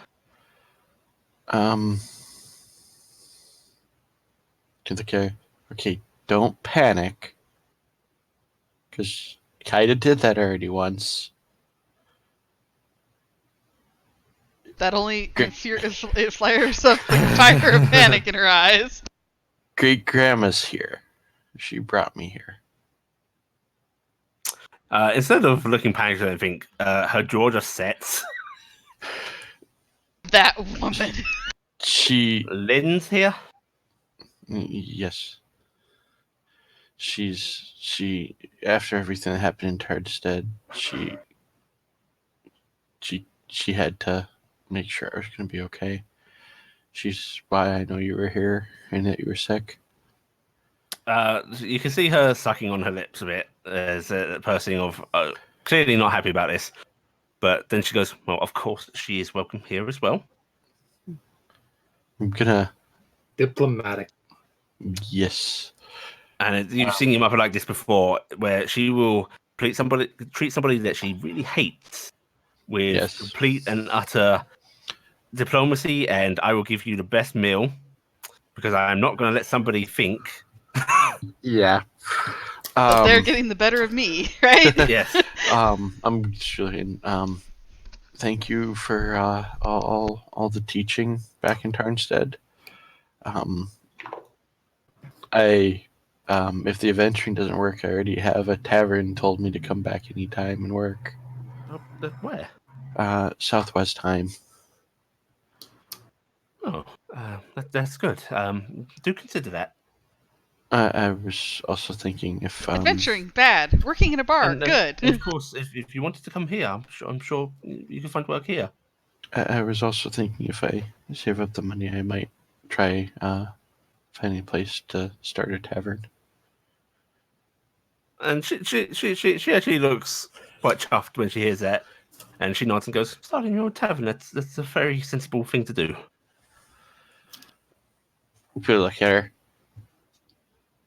Can I? I'm gonna pull out the cooking utensils and go.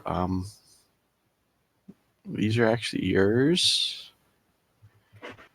Well, I'm not going to have my son not feeding himself well if he's out gallivanting in the wilderness, fighting bears or whatever it is adventurers do. So you keep those. That's why you say softly Manticore's mother. They're called Manticores. No, actually, the cowboys going. We did fight bears.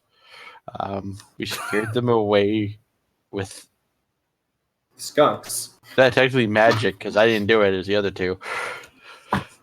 But no, we're not going to tell her that because right now we don't want her to get more worried about what we're Thaldir doing. is big and scary, and bears ran I mean, away. Thaldir's like the one person in the party that she'd probably go, yeah, thank God you have him with you. Falda's the only reason she's even vaguely comfortable.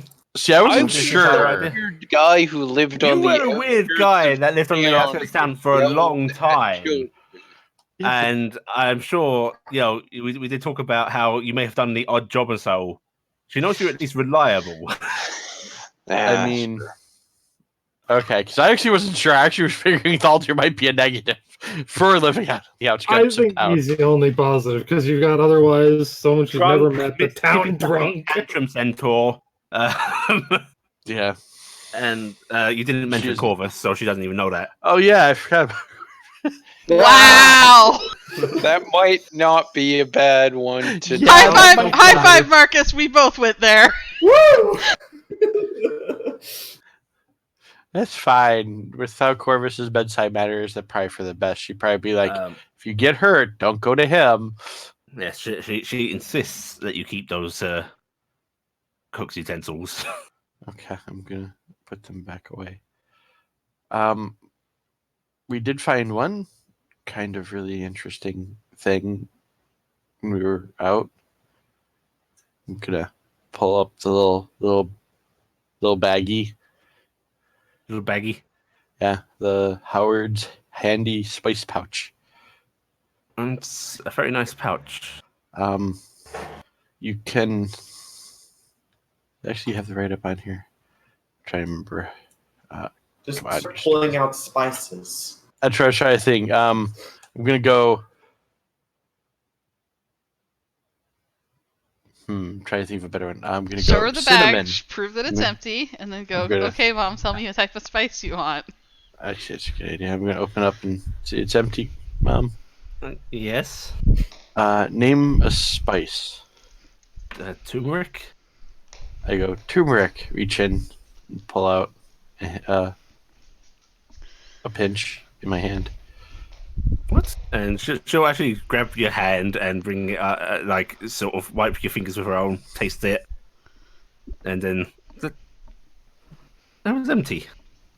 It's a magic spice pouch. What do wizards do with their time?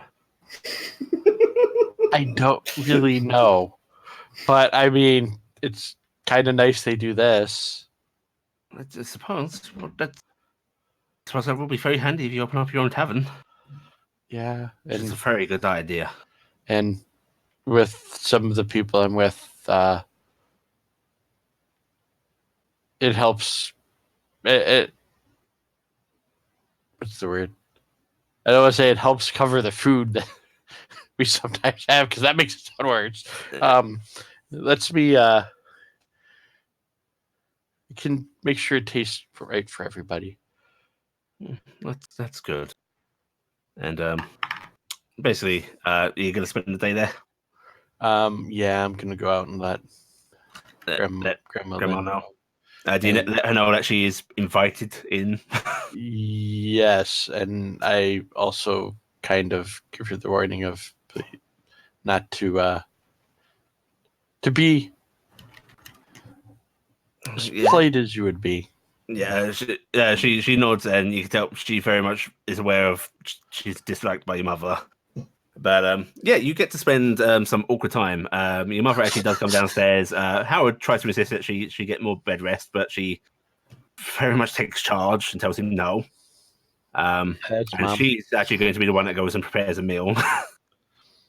And you get Yeah, a that's lovely awkward time with your grandmother and mother. And the best part is you're learning about your new dad. And this is even more awkward for Howard because he's basically meeting the ex's mother-in-law. Yeah.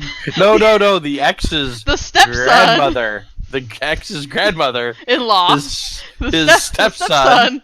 Yeah. Yeah.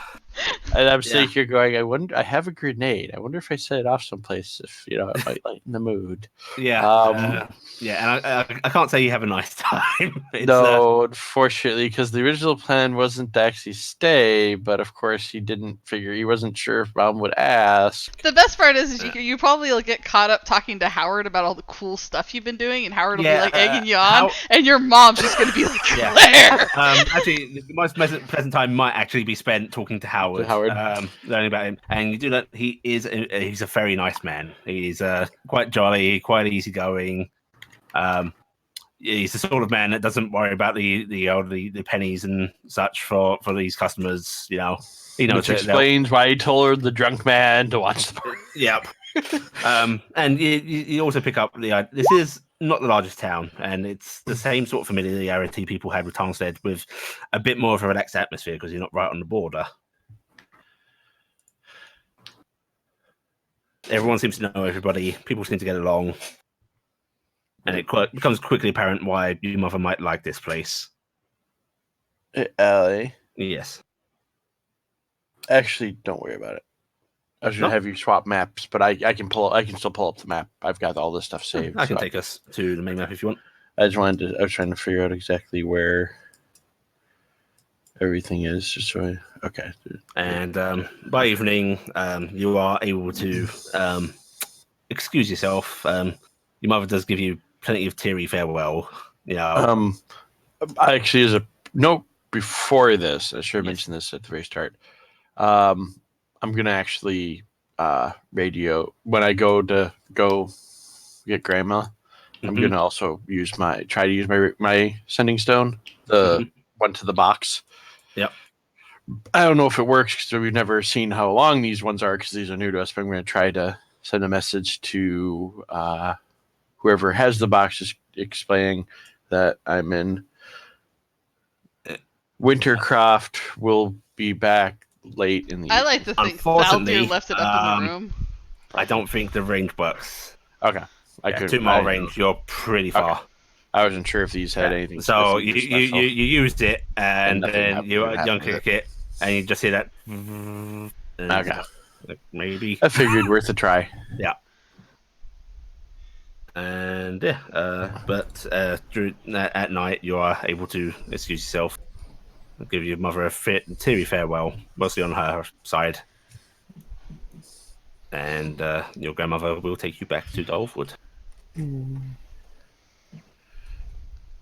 And you can tell she's very eager to leave by the end of that as well. When we get back, I'm sorry, Grandma. That's fine, darling.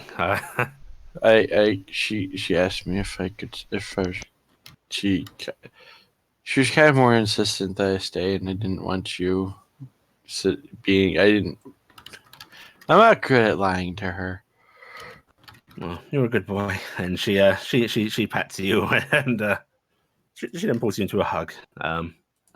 And even with that unpleasantness, it was nice to spend time with you. Thank you. I will. I'm guessing we're gonna be here for at least a little while. We're supposed to talk to the Shire Reeve soon. When I know more about how long we'll be here, I'll get back in touch with you. Well, I'm never far away. Absolutely. Thank you. And Give her a big hug. she squeezes you, and then she steps back, gives you a little wave, and then there's that displacement of air. One of these times it's going to happen as as like a cat or something walks by, and we're going to have like a cat screaming down the freaking street. I just mean Cat's gonna go with her. See the cat now. To go with all the other ones that unfortunately haven't lived long enough. I don't know why I can see my grandmother being like the crazy cat lady at one point. And Carrick comes back in the evening. He was missing most of the day. Right. So, any other personal things people need to do? During the time of cleaning the King's Mercy, Corvus is going to pay attention to anything that may not look in an appropriate place, possibly an item or a box.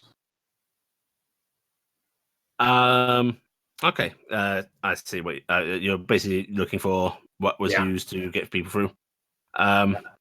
You don't actually find anything. Actually, give me an investigation. Okay.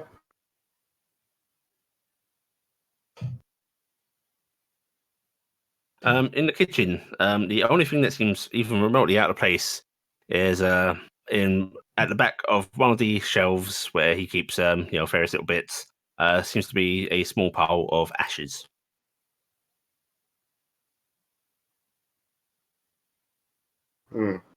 Probably the scroll burned up when the Brother Ritual went off.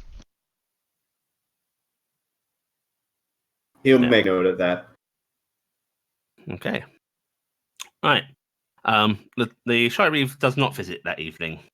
In fact, the days start to go by, and it's not until my day, Monday, the weekend goes by, that a guard arrives at the tavern and looks for the first person he can find. Anyone here hanging around, or have people started to when go off and do you stuff? say it was? It's basically a couple of days later. My day. It's the Monday. I figure at this point I'm probably like working on some wedding prep. Yeah. Corvus would probably just doing physical training. Corvus would be in the tavern. Out of care, question to Gifton, actually, before I answer my question. Yeah. Has she been at all around? Oh, I would have came and told you guys and totally showed off the ring that none of you can really see. When that happens, Gifton, could you do me a couple of favors when you have time? Yeah. Could you fix up my clothes that got burned? Oh, yeah. Actually, I was gonna say if it's been a couple days, every day I was gonna make a new outfit for somebody. I'm just gonna start buying material from Elias. Okay. Also, your mother and Alasanor insist on making your wedding outfits. By the way. Oh, okay, cool. And when you do that, could you set it up so I could I pull out 2 of my daggers, hide these up in the sleeves? Oh yeah, I can make something so you can hide those up there. That should be fine, I think. Okay, thank you. If there's any other outfits anybody needs, by the way, Archie, I made you 2 sets of clothes. Wear something, please. Wearing the dress currently. Which is starting to look a little Manky. Probably at least a little grimy. Yeah. Because I Well, figure no, I it have has to her change measurements. into- So Not even hugely dirty, just wrinkles and Actually, how many days has it been, Ellie? Let's see. That was on the You old said- day. Old day and Hev day have passed it, and then it is my day. So 3 days. Yeah. I'm gonna do 3 outfits. The first thing I'm doing is making a dress for Cassiopeia. Mm-hmm. That's one of the first things I'm doing. And How do you put a dress on a centaur? I don't know how Does that it go works. this way? Oh, This apparently way? that didn't work out very well at all. Yeah. All right. And Yeah, then, no. It's still good. Yeah. That's actually a good roll. It's just not your Yeah. amazing fucking rolls. yeah, this is for RG apparently. Oh, And then you really like RG. Yeah, I do. And this will be for Carrick. Here. I apparently love RG. Jesus Christ. I'll have to make something better for Cassiopeia And later. for augmenting an outfit for the dagger hiding, I just like one an extra roll. Okay. For that. Doop. Doop. Yep. Okay. Ooh. Carrick, you can have a +5 modifier for your sleight of hand checks to hide Okay. your daggers. Cool. So note that down somewhere. Okay, but I made just like a plain dress for Cassiopeia, or a nice dress, but a dress for Cassiopeia, so she has something a little bit more clothing-like to wear. She's running a tabard, last I checked. Yes. So I Okay. got that, and I got RG a regular set of clothes to wear now. Who are you involving in your wedding planning, by the way? I'm involving the whole party because I'm letting them know. Mm-hmm. But I'm basically telling Edward I don't know anything about this, and then I'm like, do I go to a priest, or how do you do? Tell me how the humans do it. I'll be back in a few minutes. Oh no, he has to have the birds and bees conversation. Edward seems to think about this for a moment before he goes, do you want this to be a private or public affair? I look at my mother. What's the difference? Who's invited, I guess? I mean, because when we do it, it's everybody, right? Well, I mean, this But town's we been through usually some hardship. it's usually like 20 to 10 couples at the same time, though. This town's been through some hardship. I'm sure the Church of Tamari would be on board for an event that might lighten some spirits. If you're comfortable with that sort of thing. I will look at my mom and look at Carrie. You up for this? Care's eyes are wide. I mean, you're not gonna be able to see him after the first row. Yeah, but just the attendance and spectacle thing. I mean, you're of course welcome to excuse yourselves rather rapidly from it if you want some personal time. But And Dingus is a fast way out, so. yes. In fact, that might be a fun spectacle as well, seeing Dingus ride off with the bride and groom. Totally have Dingus pick up the Oh groom well, with let's his do mouth. that then. I mean, we might as well. I mean, whoever wants to come can come. Well then, I'm going to go see a priestess about a wedding. Okay. Do I go see the priest? And oh, I'm sure you'll meet her soon enough. And he gets up and Oh he my sort of God, starts- he's a wedding planner now. He is a wedding planner. And he marches off with a purpose.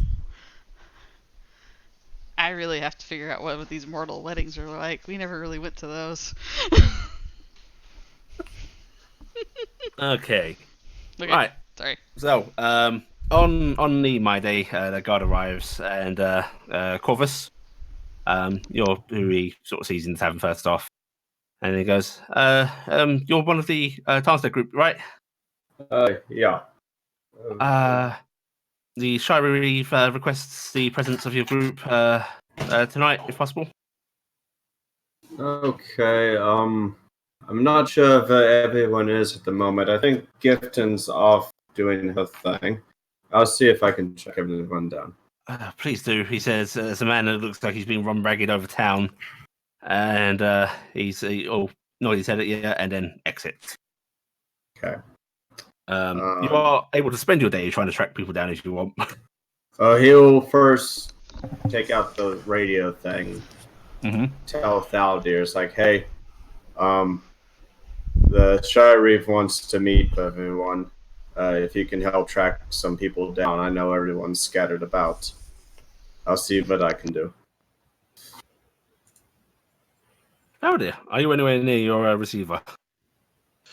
What are you doing on this fine day? He's about Probably, 2 stools over from Corvus. I don't think I meant to let this many days run before I addressed what I was doing. Okay, well, we can step back a bit. What would you like to be doing?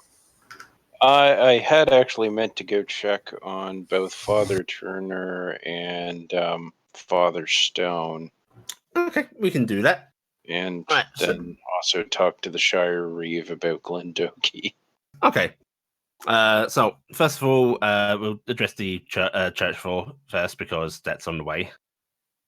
But at least the Church of Immor is. Do you want to check out Talon or Immor first? Actually, I probably should have tried to see Father Turner either the night of or the next day after, shattering his window. Yeah, I will say the night of would be hard because he was in a bit of rough shape. So you imagine he's in recovery. Yeah. Next day though, you can head up to the keep. Is probably where he's recovering. Okay. That seems to be where a lot of that is happening. So you can actually stop in at Immor on the way as well if you want. I'll actually stop in Immor on the way back. On the way back. Okay, so you head up to the keep and you are let right in, as is right so. The corridors are such a lot less crowded now. They've sort of sorted out a lot of the lightly wounded and such. And the actual med bay you're directed to is still rather full. But you do see Father Turner is in there. He's not actually on one of the beds. He's just sort of sitting around. It seems that the doctors are just unwilling to let him go straight away because they don't fully understand what happened to him.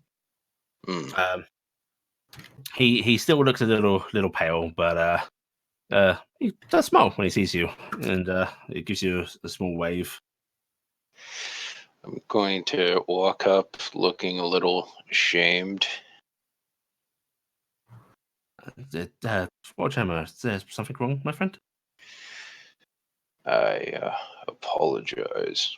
I'm going to pull out some cloth that I had wrapped around the shards of glass that I picked up. Yeah. I broke your window a bit more. He raises an eyebrow and goes, "I'm not sure what the more is, but and he's going to reach out and take one of the pieces of glass and frown a bit. It's bloody." Well, it was in the ground. I didn't want, children or animals Of stepping course. in it. How did this happen? I missed. Very bad axe throw. While you were saving me and the other priests? Nah, you were already safe. I was just careless.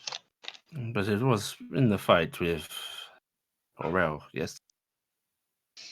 It was after the fight. I was careless, as I said. Well, He was trying to cut your bonds. there's that vague look of like, I just want to outright forgive you.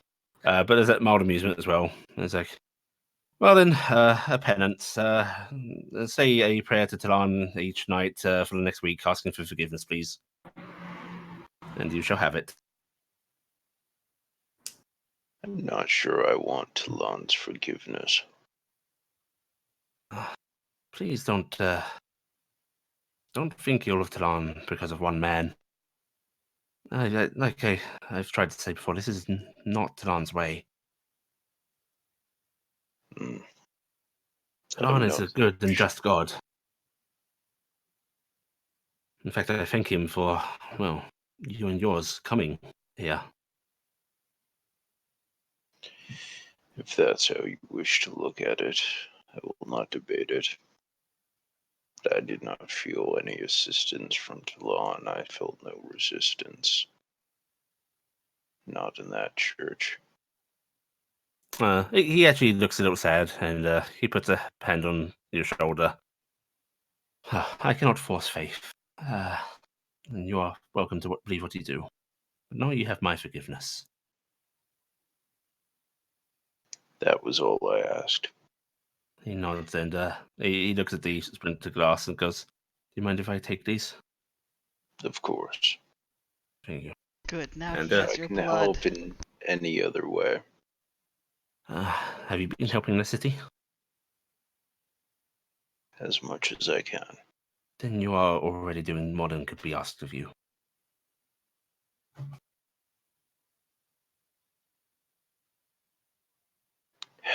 What happens now to your church? Well, I imagine the church itself will be unattended for a bit. We have already sent word to, higher ups in our organization. We will have to have a visit from a archbishop to ascertain what's going to be happening with Aurel. He will likely be stripped of position, of course. And then they will have to appoint somebody else in charge. And then hopefully things can resume as they should. Well, I know of no finer choice than the man I see before me. I appreciate it, but, well, we will see what happens. Would I be able to call on you when this...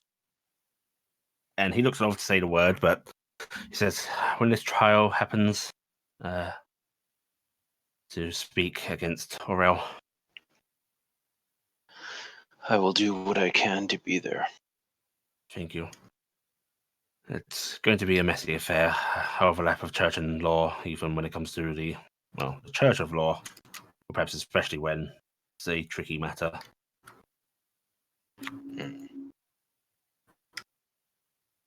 So, I hope all of your friends, they're in good health. They'll survive. Good. I would not want to think that one of my saviors had anything ill happen to them. Oh, I shan't keep you. Maybe you can put a word with the doctors, say that I'm good to return to the church. Yes, I do believe it would be best if you were back among the city proper again. Yes, I think so too. There are a lot of worried people out there. Right. And he actually stands up as if he's about to follow you.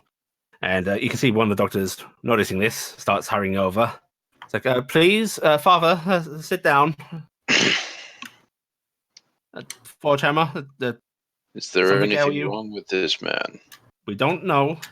He's in decent health, but there was it's a magical malady. Maris has not recovered it yet enough to check it out. Does this man appear ill? No, but we don't know exactly what happened. Do you have the resources to continue treating a man who is not ill? No, but we have the resources to help a man if he collapses mysteriously in the middle of our room. Father I'm not Turner, going to collapse. I feel fine. there are any other priests of Toulon? Well, yes, we have two of them are still bedridden, and he motions over to one who is currently being looked over by a doctor and looks rather exacerbated by it.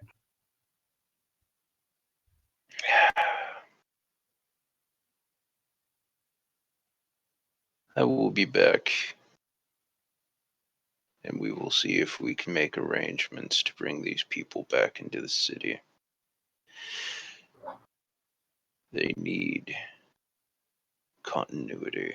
They need the hope that is provided by it. The doctor sort of sets his jaw a bit, glances between the two of you, and then goes, "Well, he's your responsibility. If he collapses or anything, you get him straight back here." You have my word. Go easy, Father. Of course, I will. And the doctor nods, gives you another long stare, and then turns and starts attending to other things again. And that's when you got a special gold star from Father Turner because you freed him from the hospital. And you see him sort of let out a relieved sigh and goes, I'm supposed to be patient, but this was testing even me. Yes, doctors can be quite trying. Oi! Well, shall we? Indeed. Well, and he starts walking along with you. So where else does your day take you? I have to speak with Father Stone as well, Private matters? if you wouldn't mind. Of course not. I will excuse myself. And of course, you know you're always welcome back into the church, even if you're not particularly comfortable there. He says with a smile. Thank you. And thank you again for, well, saving my life.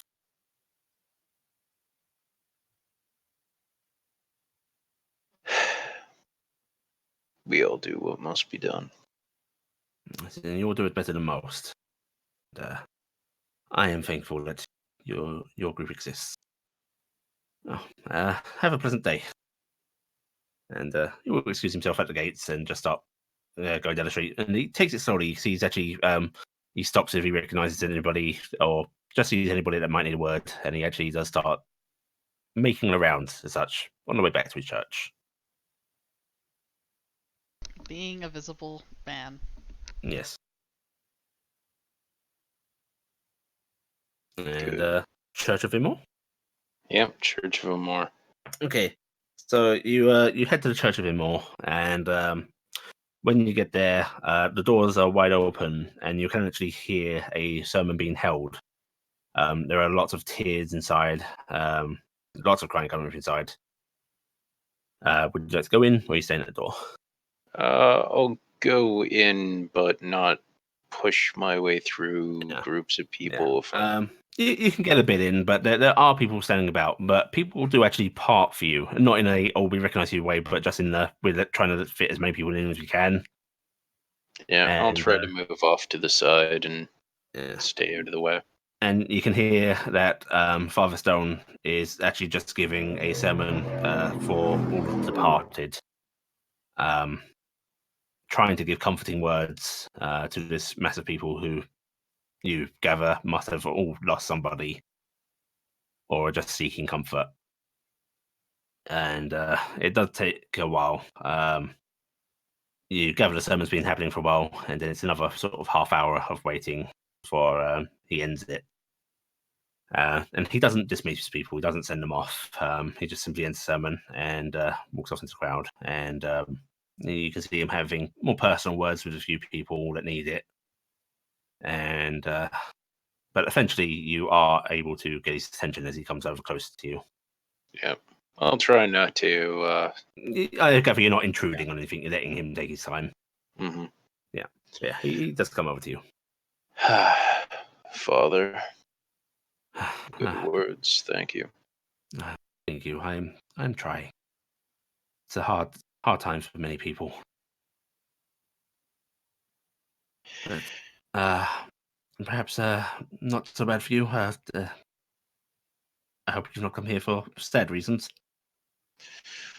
Well, I must apologize for what we let happen in your catacombs. That's not your fault. And I have to beg your forgiveness. Forgiveness for what? I have to go back down there. There's nothing you have to ask my forgiveness for, though I would warn you that water is not particularly healthy. What do you need to go down there for? Important things were left in there. And I have to see if it can be fixed. Fixed?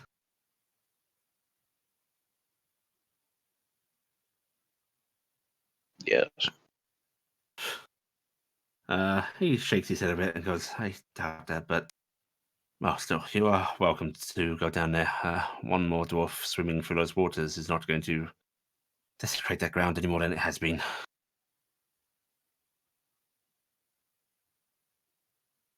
I'm sorry it happened.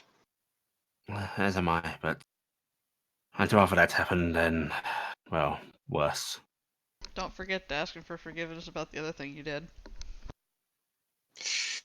There is one other thing I need your forgiveness for. And what's that? I'm afraid I won't be able to return the robe you so graciously gave me. Did you lose that in the water as well? Sadly, earlier. What happened? It ripped while we were dealing with bandits who were assailing the Capet girl. And if he wasn't clearly feeling sunburst from his work currently, you get that ever so slight bit of a upturn of his mouth, a slight smile. Because it's just fabric, son. Don't worry about it. It was in the course of something important. I'm afraid I carelessly left it behind when we came back to town. I appreciate you asking my forgiveness. And it is given, though it's really not necessary.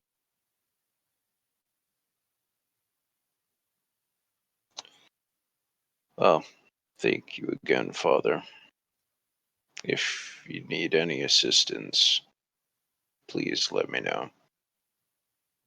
He looks like he's about to shake his head, but before he pauses and looks around and goes, "I'm going to be very, very busy this week. I do hate to impose, but do you think you or one of yours would be able to run me some food in the evenings?" Of course. I appreciate it. Thank you. I'll Just of make course sure not reimburse to. any costs. Of course, make sure that it was not made by Corvus. Well, thank you. And of course, if you need me at any point, I will try and make time. Nods, pats him on the shoulder, and walks away. He gives you a respectful little bow. And then you see him sort of returning to attending to people in the crowd. Yep. Okay. Anything else you want to do, Faldia? I do need to follow up with the Shire Reeve about Glendoki, but if we was We're going do to be that called to eventually. talk with him in the next day or two, then I Yeah. can. I can say while you were in the keep, you may have asked for him, but you would have been told he's busy. Yeah. I will say I feel guilty that we haven't told Capet, hey, here's your radio spec. That was actually another thing I meant to do, but Mm-hmm. Given the timing of when this was supposed to happen, I think Carrick's away right now, so I don't want to try and return it with at least one missing. Mm-hmm. Yeah. And you're very aware that Capet knows where you are if he needs to. And he probably has better condition to send men out and such than the actual rest of the city. We're also probably politely waiting for a summons from him because he's a noble. So yeah, we're waiting. It's actually the better way to handle it. Mm-hmm. Now we're just gonna show up at his doorstep one day and be like, "Yo!" Toss it into the yard. Okay. Be like, before we deal with the summons, anyone else have anything else they need? Not yet, because I mean, how many days in? This is 3 days in. Are we able to? We're just doing the specific things right now, right? Yeah. Yeah, this isn't the apprenticeship. Yeah, all of your training and buying and such will come after this. Okay. Trying to think of anything specific I would try to do right now. Nah, I don't think. Oh, I would have made arrangements to go to Oh. Ala and get the ring ordered and get the necklace picked up for Dingus, but I don't need to do that. Actually, yes. Mm-hmm. I need to hunt down Gifton. Well, that's a convenient thing for you both to handle then. Yeah. Because Carrick is a good contact for Ada. Yeah. Okay, so you go find Gifton over the weekend. Yep, and I'm of course at the You probably know to find her at Eleanor's, yeah. Yes. Yeah, I haven't really left there. I let you guys know I'm staying there. I'm getting family time because I haven't gotten that, so. Yeah, but you have family plus one time. Yes. So you're able to enter. The bell rings. Alasnor is the one that actually greets you, but then he yells, "Gifton, Carrick's here." Carrick! Hi, what's up? So I've been thinking of a little issue we all have. Well, I have affects all of us. Oh? May need to talk to Capet, and you're kind of our direct contact with Capet. Blank about look. the things I can do. Look over at Edward. Look over at... Oh, those things that you do. Edward grunts between two of you and goes, "Should I be leaving the room?" Yeah, it might be good. Please. Of course. Behave yourselves, and he'll head back into the He's back not rooms. my type. He's too short. Burn the nearest You piece hear of a yell clothes from and- Hang on, what? From Care in the back. Racially, Suddenly- sweetie, racially. Suddenly just reach out to the nearest clothes, light them on fire with green flame blade. Why? Not doing that. Well, they said to be how do you vague. want to approach that? Because I don't know if we're supposed to go to noble people ahead. Well, you had mentioned something about them wanting us to blank on bloody word. We need to talk as a group about that. Yeah. Because I don't know if they can. I will. She frowns. May have to wait until your wedding. Get me, Edward. I'm borrowing some parchment. Okay. Dingus stab the ink. Why does he have Dingus stab the ink. Why does he have? Wait. What does he make? What kind of clothes do you make parchment out of? He uses parchment to do patents. He also sends like notes to people too, because he's a fancy tailor. Yeah. I'm gonna start writing a quick letter in big letters, and I am basically addressing it to Capet's other brother. His other Lucien? brother. Lucien. Yep. Oh, Yep. okay. I'm addressing it to Lucien, saying I have a very sensitive matter of a arcane nature that I need to discuss on for the behest of a friend. Is there at some point when you could meet with us about it? Okay. And you get that done. And there's multiple ways you could get this. You could ask for that in order to get it delivered. You could drop send it off Dingus. yourself. Yeah. Dingus would be a good runner. Yeah, I'll actually send Dingus. I'll be like, you want to go for a fly? Was there quotation marks Meep. around the good? Meep. Here, no, just take this. Okay, Dingus takes it, and you can see the area of the paper he's biting onto getting a little ink stained. Yeah. Yeah. We're gonna take that from you, and we take a scrap piece of cloth. We're gonna wrap that around where he bites onto it. There we go. I was worried you were saying wrap that around his mouth. I'm actually going to make sure I write on the outside of it to Lucien, and then be like, make sure you don't bite the guard. No bite. Dingus nods slowly, but you can see that barbed tail raising. No stab. Barbed tail goes down a bit. Does he not like the He's very guard? fierce ever since the battle. He's just changed him. Alright, go deliver Dingus that. glowers at you, Carrick, viciously. And then he starts to skip out when he's told to go deliver that. Alright, so yeah, Bye, he'll go deliver that. Dingus. I sent a message to Lucien, his younger brother, the mage, and we'll see if he can help. Okay. Okay. Thank you. Alright. I will have to bring Dingus some food. He next likes time Scotch I come. eggs.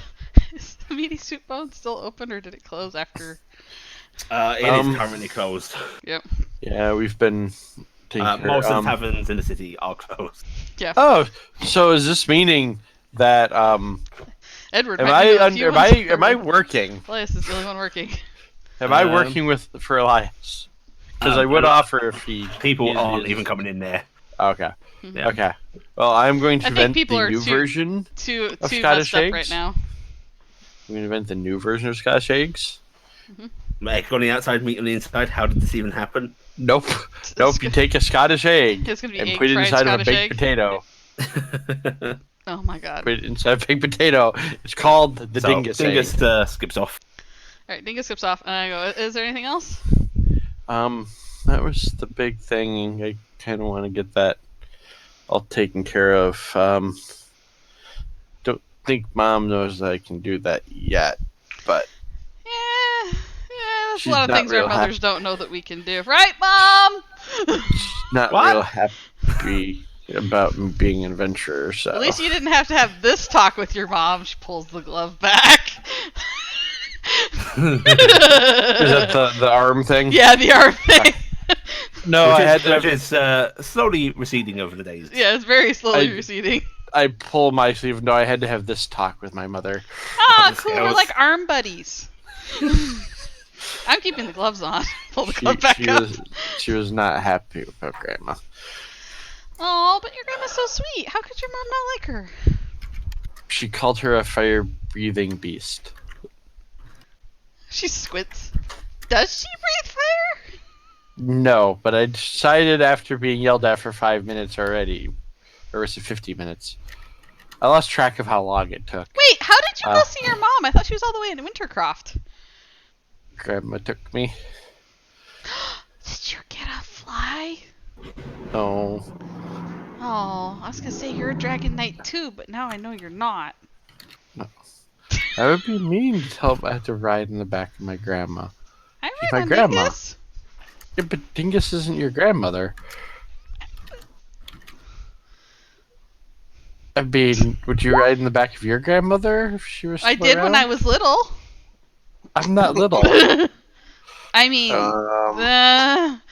you're kind of short. Age-wise. Age-wise. All right. Well, anyway, I should get back to work. I'm gonna make some more outfits for everybody. You're coming to the wedding, right? Yes. Okay. I'm pretty sure if I wasn't, I was going to be dragged there by RG anyways. Yeah. So. You remember, you can bring a +1.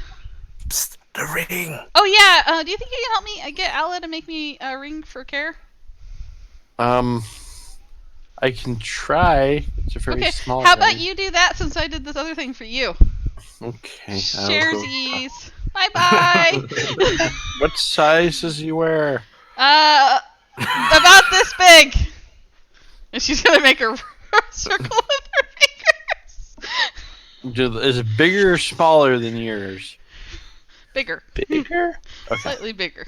I mean, it could be the same. Okay, I'll try and draw this size. Puts pencil to paper and goes. Huh, the dot is too big. Gotta shave the quill. Alright, bye. What do you want? Wait, what kind of ring? And be more information, Silver. don't I need it. I don't know how to make pretty. You know. Well, like, I mean, really, like did you see the one he silver, made for me? gold. Look at this one. Look at it. You're not I looking. literally can't see it. I'm gonna pick up gifting. Yep. And Squints. actually, Eyeball gifting. Look. Big eyeball. Yeah. could we consider That's that we the may eye. have done some of the purchases by now? Just Yeah, sure. okay. I'm gonna go and get my forestry kit out. Because if I remember correctly, there's Magnifying actually a magnifying glass in there. Whoa, your eye got huge. That's a really nice ring. Okay, and then I'm gonna kind of get an idea. So, you want the same kind like this, or something a little different? Something as nice as this. Okay.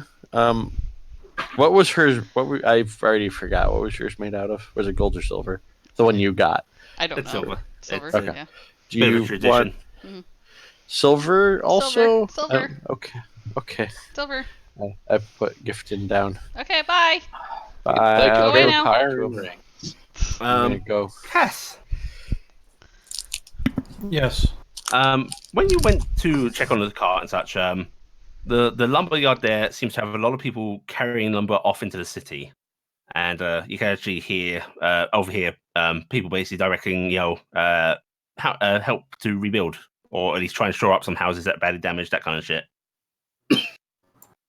Okay. And it seems to be there aren't any costs being discussed. There aren't anything like that happening. There just seems to be quite a few. You've seen various. There are a few little timber places basically in that one yard. Okay. Rivals technically in business, but they do seem to be working together now on this. And when you get in, the dude you're renting space on, he sort of waves you over. Cass is going to do an orbit around the cart real quick and then head over. Yeah, the cart seems to be in fine condition. Yeah, she just wants to make sure they didn't try to. Barbarians didn't try to take it apart. Stillshot, right? Yes. You're one of the adventurers, right? Yeah. We heard the beast in the street because that street you fought Manticore on is fairly close to the lumberyard. Oh, yeah. I heard you're the one that did that. Yes. Okay. He's kind of doing the. Please don't tell me I have to clean it up. No, he's actually staring at you wide-eyed and going, "So you're strong, right? You know carpentry." Yes. Listen, we're really trying to help get things into shape. There are a couple of houses that are having some real bad lean problems, and others that can just do with boarded up windows, just get people comfortable at least. Would you be able to help? I look back at the cart, load it with materials, tell me where to go. Sure. And basically you are drafted into this little community effort. And basically I'm going to take a little bit of control. Yeah. And grab a team to shore up the worst of the worst. Okay. And with your direction and the fact that you can basically do the work of two men, strength-wise, you are able to get this underway a bit quicker and able to help stabilize some living areas, essentially. And she is going full tilt into rebuilding and figuring out where the problems are, and she's leaving notes behind. Yeah. In fact, give me a carpentry roll at advantage, please. Give me 1 second to find my character sheet. It's been consumed. Advantage. Yeah. Okay. You're very easily able to do this. In fact, you might leave some houses standing better than they were to begin with. And you're able to leave directions, and you can even. I would say this sort of takes a weekend. The weekend before the Shire meeting. Basically, what she's doing is she's making the repairs as needed to make sure the building is stable, and then she's leaving notes as to what needs to be done. Yeah. By the second time, you might actually feel comfortable giving directions and sending separate teams off. Heading up one yourself, but you start to get a grasp of what people can do, where people are needed. All right. Okay. Right. Is that all of the quick little personal things, the immediate stuff for people? I think so. I think we're good to go to the Shire now. Okay. Whether it's a Corvus gathering you up or basically a runner having to come find you, eventually you are all gathered up to come to the keep. You'll filter in at your own places because you're kind of separated off right now, but you're basically kept in the waiting room where the scribe is until door opens and the Shire beckons you all in. Hi. Yo. Hello, sir. It's good to see you all. Please come in. You're all faring well? Yes. Yeah, and he looks very tired, by the way. Are you okay? Yes, just not much sleep the past few days.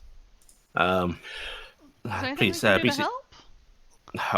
Not unless you can afford to get me some coffee imported. Please take a seat, and as you all filter in, he's not the only one in there. You see Maris, who is bandaged up but standing now. Oh, Maris, are you okay? And he smiles and goes, "I'm fine." And there is also both the Capes, both Callan and Lucian. Uh-oh. Only the Capes out of all the noble families? I am. Yep.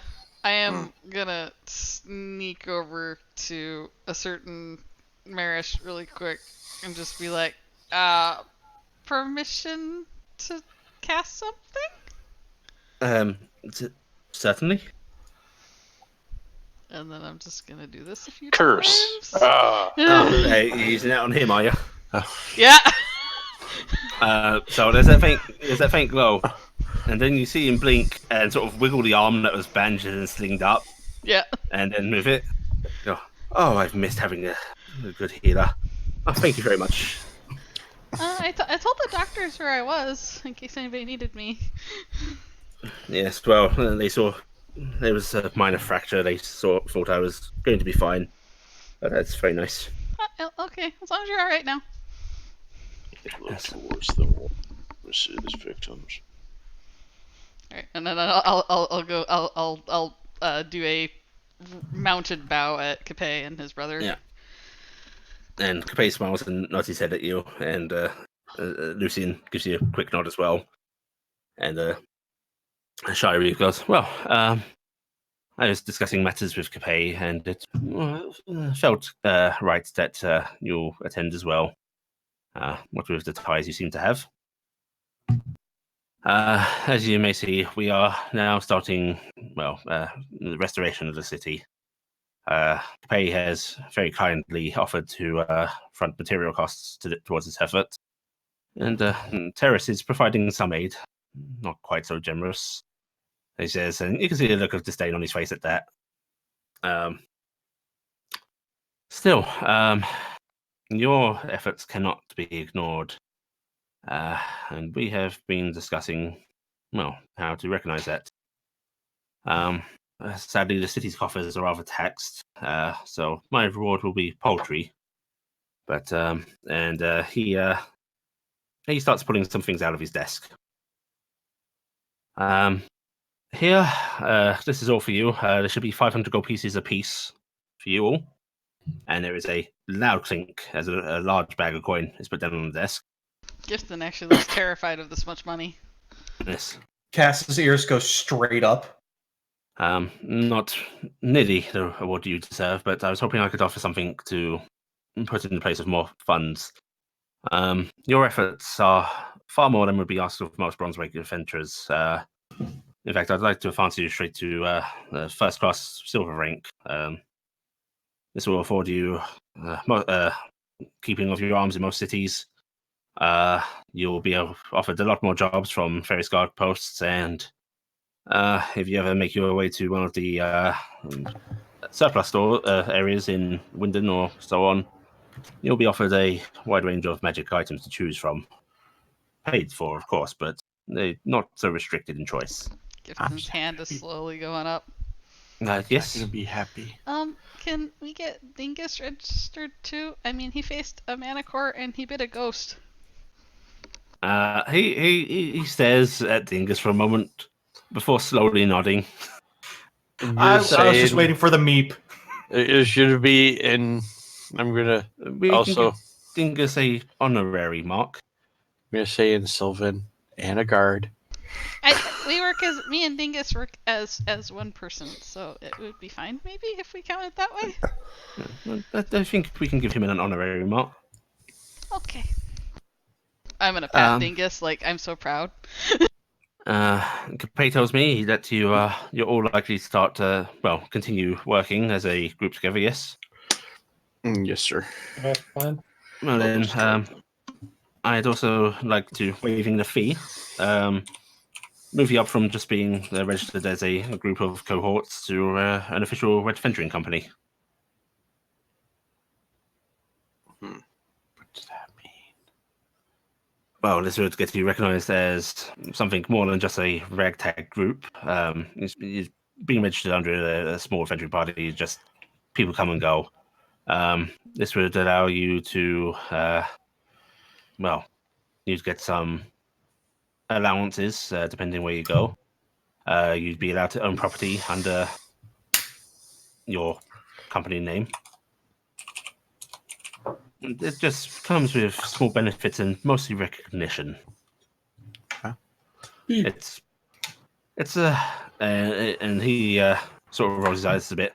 It's a lot of status play, I must say, but important one when working.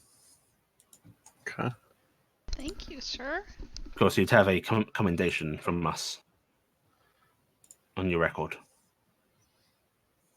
On top of that, I know most of what we carry is not what you all use, but I'd be happy to outfit you with some arms and supplies that we have.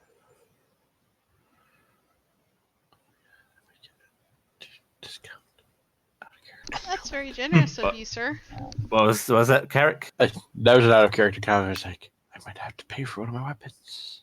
Because I actually have one that actually might be here, so. And, he sort of nods at Capay, and Capay steps forward. As for myself, the offer of patronage is very much on the table. Not retainer. You would not be required to stay on hand to work for me. Simply, I'd very much appreciate if you considered my offers before others, but no, I'd like to be your patron. Give you some supplies, keep you funded in your efforts. If that's acceptable to you all. Gibson is going to just look over at Thaldir. Well, I appreciate the offer. It is something that I feel we would need to discuss in private before we can answer. Of course, that's far more. That's completely reasonable. And that's not all I'm offering. I'll require you to come back to my estate to hand off the offering, but I'd like to give you 100 platinum pieces per person. A small token of my gratitude. Cass's upright ears immediately fall back down, and she's just kind of like... for what you've done for the city, and mostly for me. How is she? She's doing better. She's still a little shaken up by the ordeal, but she's smiling and laughing at things now. Gift the nods. She looks a little embarrassed because she realizes she's interrupting business talk here. And everyone seems to be fairly understanding. On top of that, if you would like, you may keep the communication device I gave you. Oh, but you said it was very expensive, and your brother'd get mad. I'm sure he'll get mad, but, he's not going to argue when they point out that they saved his niece. And he's in the room, isn't he? No, the older brother. They're talking the older brother. We haven't met the older brother. Besides, I have been in contact with him, and Lee's past offense. He's agreeing that with the amount of time he spends off business, I should have a little more sway in how things are run in the household. Give the nods. What does your older brother do? He handles a lot of our important trade agreements. When you're dealing with other houses or very well-established foreign companies, then they expect somebody high up to be talking to them. So he travels a lot. Corvus would nod. On top of that, I suppose it'd be better to show you. If there's anything else you need them for, Shireve? And Shireve, not much. Jax, I thought you would all like to know this. Jax Landor has been found guilty of treason posthumously. And his estate is being seized by the city, and all the titles for him and his family are being stripped. Unfortunately, there's no sign of his family, but we are looking for them. If his son is found, he will. And there is you see that little glimmer of this is unfortunate on his face. He will be required to stand in his father's place on trial. He would have been head of his house at the time of his father's death.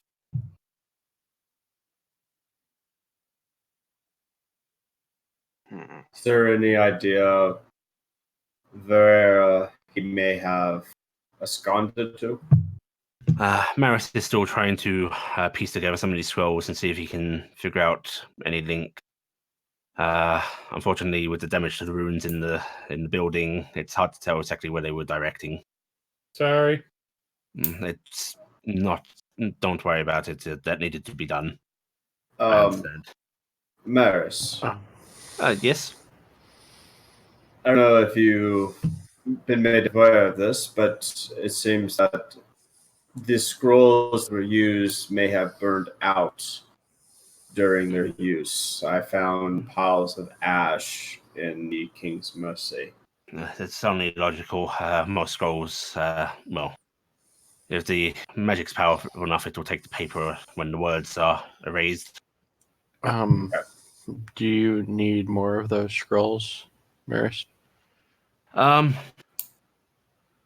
suppose it couldn't hurt. I still have 5 in the bag in this bag. Oh, we, right. I found did not ask for those. The Shire says, and you see him sort of rub his forehead.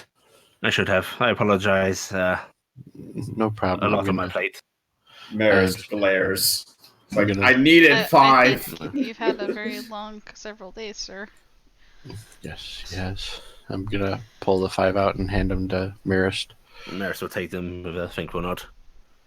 What about otherwise, Aurel and she bites her lip for a minute and Rick Beale. Rick Beale, the name of his little visitor. Yes, Maris says. Gift and nods. Yeah, I talk to Rick Beale sometimes. Unfortunately, that's a little more of a touchy subject. He is technically still high up in the church, and we will have to wait the Archbishop's arrival before we can really do anything. Okay. And that may be a couple of weeks. It's a long way to travel. Can I visit Rick Beale sometimes? Under the supervision, perhaps. Okay, as long as people cover their ears. Yes. Sorry about that, she says, looking at Maris. Well, unless it's anything you all wish to address with me, I'm happy for you to depart with Capet. Has there been any from... No, go ahead. Mr. Shirey? Yes? If it helps with your sleep schedule and take a little bit of pressure off, I just wanted to let you know that a lot of the worst off buildings in the city have been shored up and work plans have been drawn up to bring them back up to par, if not better. Yes, I had gotten word about that. And I'd gotten word that you were starting to head up these efforts. I do thank you for that. It's making things a little easier. Yeah, you don't thank me. Thank the work crews. They're the ones who are really putting effort into this. Yes, a lot of the district is helping with their trades. As for Forthammer, I imagine you're interested in Glendocky? Yes. From we did seize Glendocky's documents, and from what we can gather, Glendocky was an unwitting pawn. It does look like he was directed on construction efforts by the noble houses, who offered to supply him with material. I don't know how they got it, but it seems like they may have gotten the cryptstone that led towards the desecration. But Glendocky was simply offered cheap material.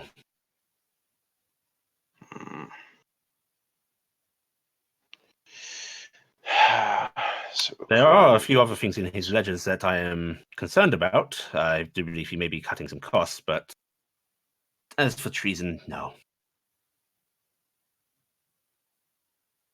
Well, that's good to know at least. You can possibly task him with reinforcing the crypt. I do believe that would bankrupt him many times over. The crypt restoration is beyond even the city's coffers. You have to understand, pumping out water from something like that is a lot of work.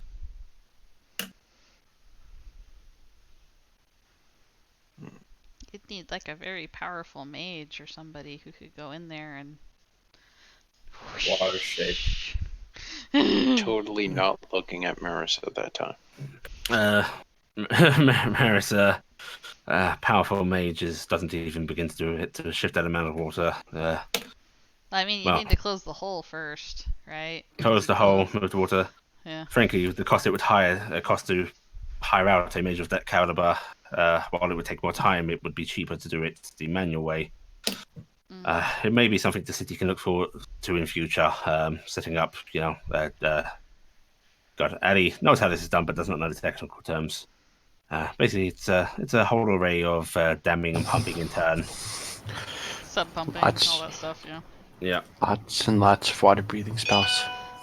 If there's any other people that need more magical healing, I can help any of the people for that. If the regular doctors want me to speed anybody along, I can do that. I am going to be a little busy though, because I'm gonna have a wedding and everyone's invited.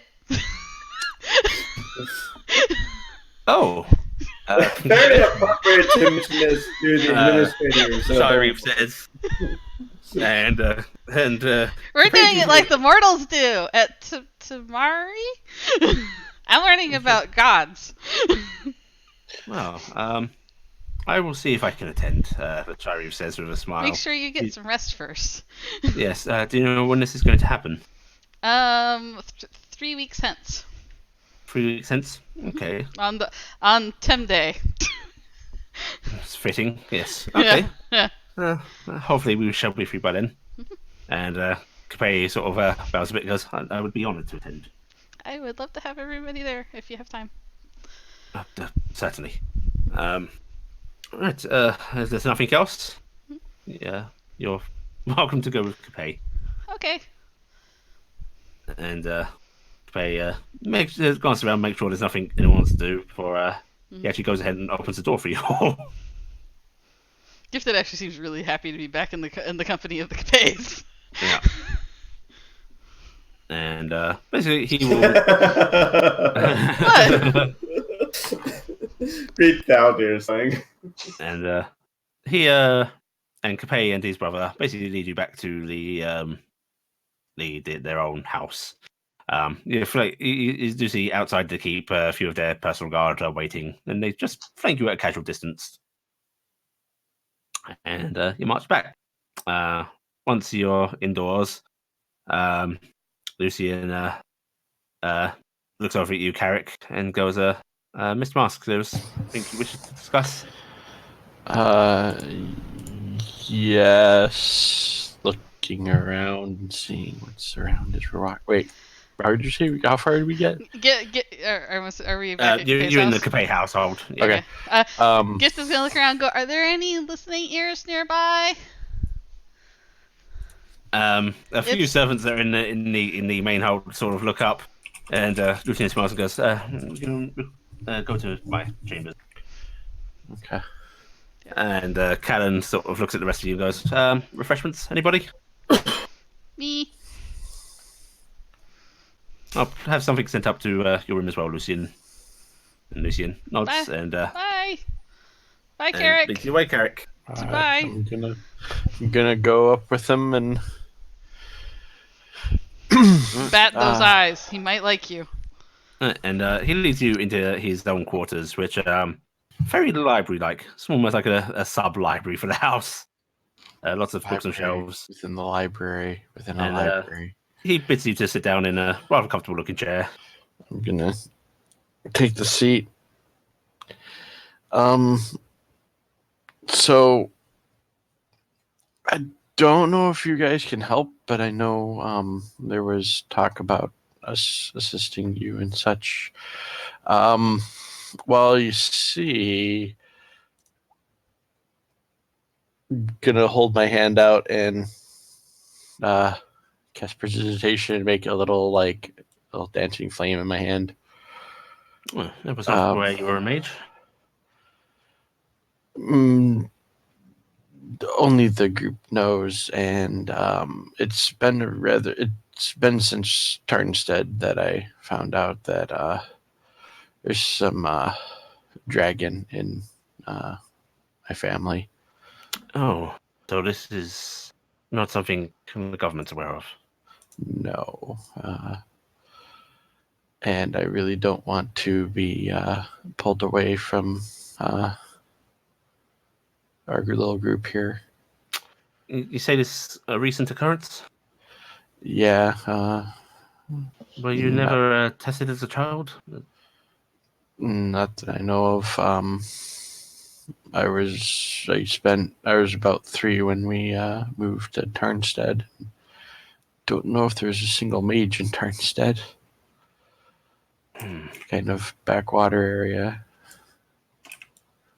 It's very unusual that nothing's occurred in your childhood, but well, do you mind if I take a look at you mystically? Go ahead.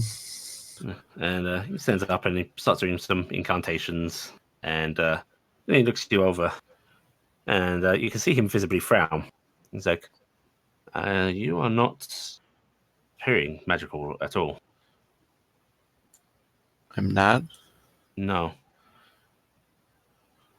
And you have to understand, anyone with even the slightest inclination towards the arcane will have something show, faint glow.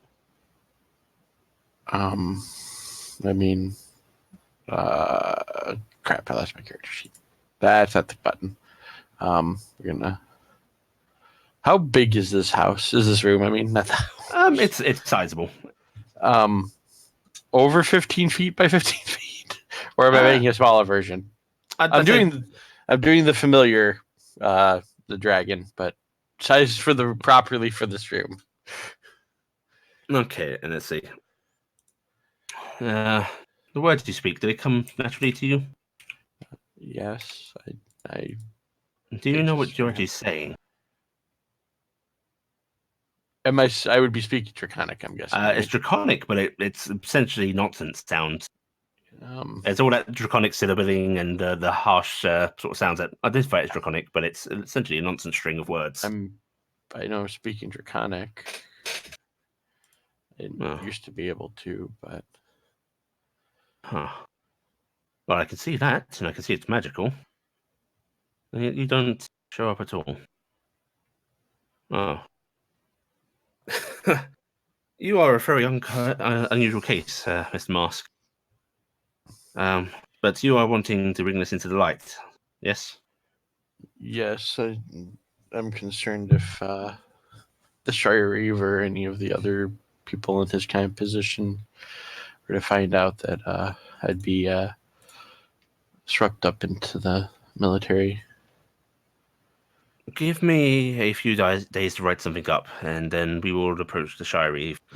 I think we can get an exception made for you, considering your unusual circumstances combined with, well, frankly, your reputation right now. And I will put forward that as such an unusual specimen, somebody that does not even appear magical despite being so, is worth loose study, maybe by me. On the occasion I get to see you. Absolutely. I have another question about this whole thing for you. Yes. One being kind of where I grew up, we didn't really have a whole lot of people around or anything.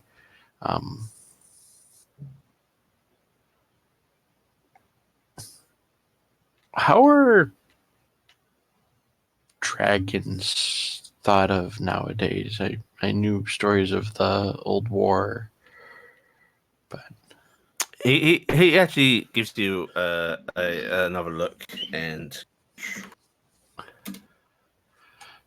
am I making a deception check?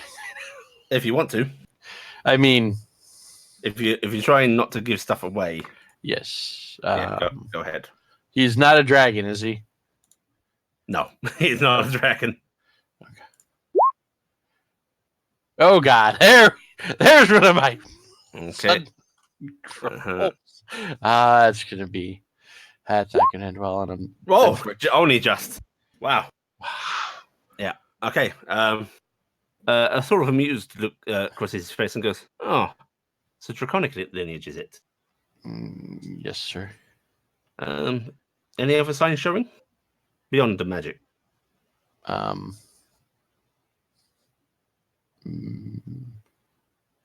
Maybe a couple. Because have I figured out about the ring? Do I know it's from the ring? The breath You or not? aren't sure. Okay.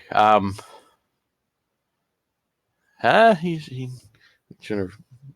You've Roll also up the got that sleeves. scaling stopping. Yeah, that's. I was more wondering about the breath weapon because I'm gonna roll up the sleeve. Okay. Well, in that case, we may actually have even more of an argument for you to, well, not be arrested or conscripted. Dragons are a awkward thing when it comes to law, you see, as are their, well, their direct. Is this direct child or ancestor? Ancestor. Ancestor still? No, likely not still living.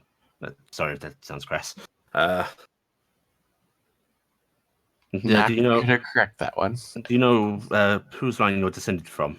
My father. Your father. And do you know where it traces back to the dragon itself? Like kind of like he's counting since he's at least trying, even though he rolled a horrible deception roll. Mm-hmm. Be dad's. This is gonna be great. Let's fast forward Great. later on. Great grandma, I think. Giffen talking to Lucen. So did he tell you about Grandma? She came to visit. Well, technically, you never said that she was. You just never corrected him believing she might be. Well, I want this back, you understand. And he's actually going to go up to one of his shelves and pull a thick leather tome off of it. And he's going to come and thump it down on your desk. On his desk, it's not your desk. You don't own his office. Suddenly, I have gained possession of a library. Do take a look through this. I don't know how much you know about your lineage, but if you can find anything leading to the actual dragon itself, please do inform me. This covers most of the dragon lineages that did exist in this region. Okay. Is this something that I have to be careful because I might kill Dingus and Gifted if I drop it? Oh yeah. Okay. Like, you know how books are wider than they are thicker normally? Is this one thicker than? Yes.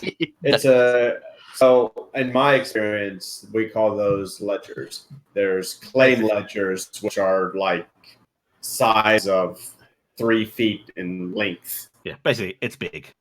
Heavy, But almost I made of mean, wood. the unusual circumstances with this region's relations with dragons, and there could be cause argued for why you'd want to keep it hidden, or, well, I know you didn't, but you understand we have to cover all bases, right?